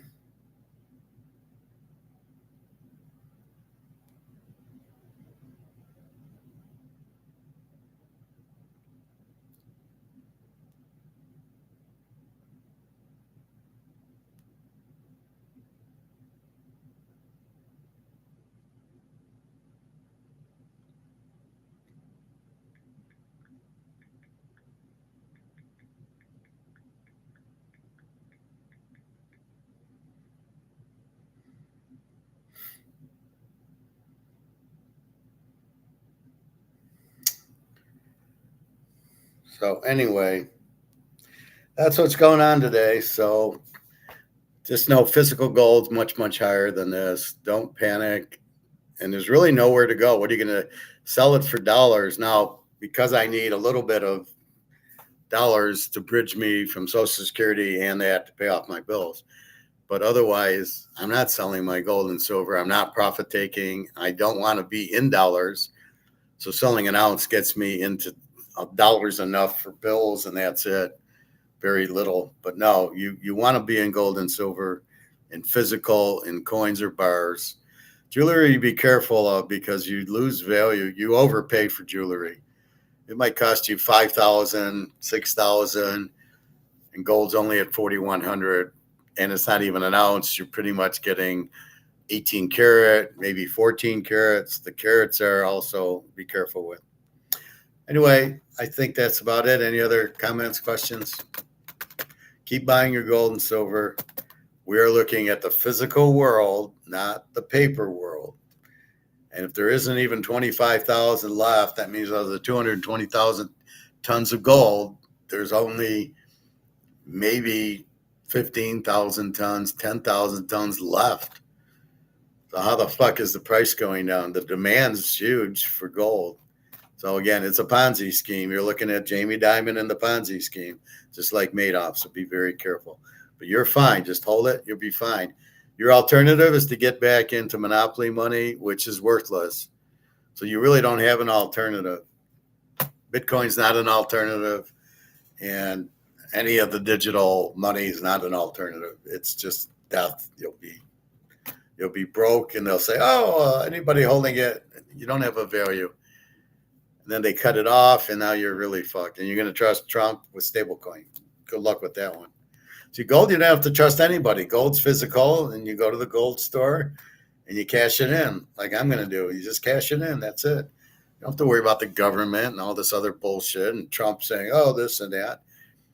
And nobody knows you have it, and that's the way it should be. And then, the odds on, the government coming to take it is bullshit because they don't think anybody has it.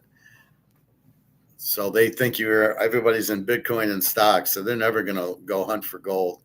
That's all China and Russia and everybody. All right. Have a good day. Good luck. Let's get our gold up, and we'll see from there. All right. Take care, everybody. Have a good day. www.teaserking.com.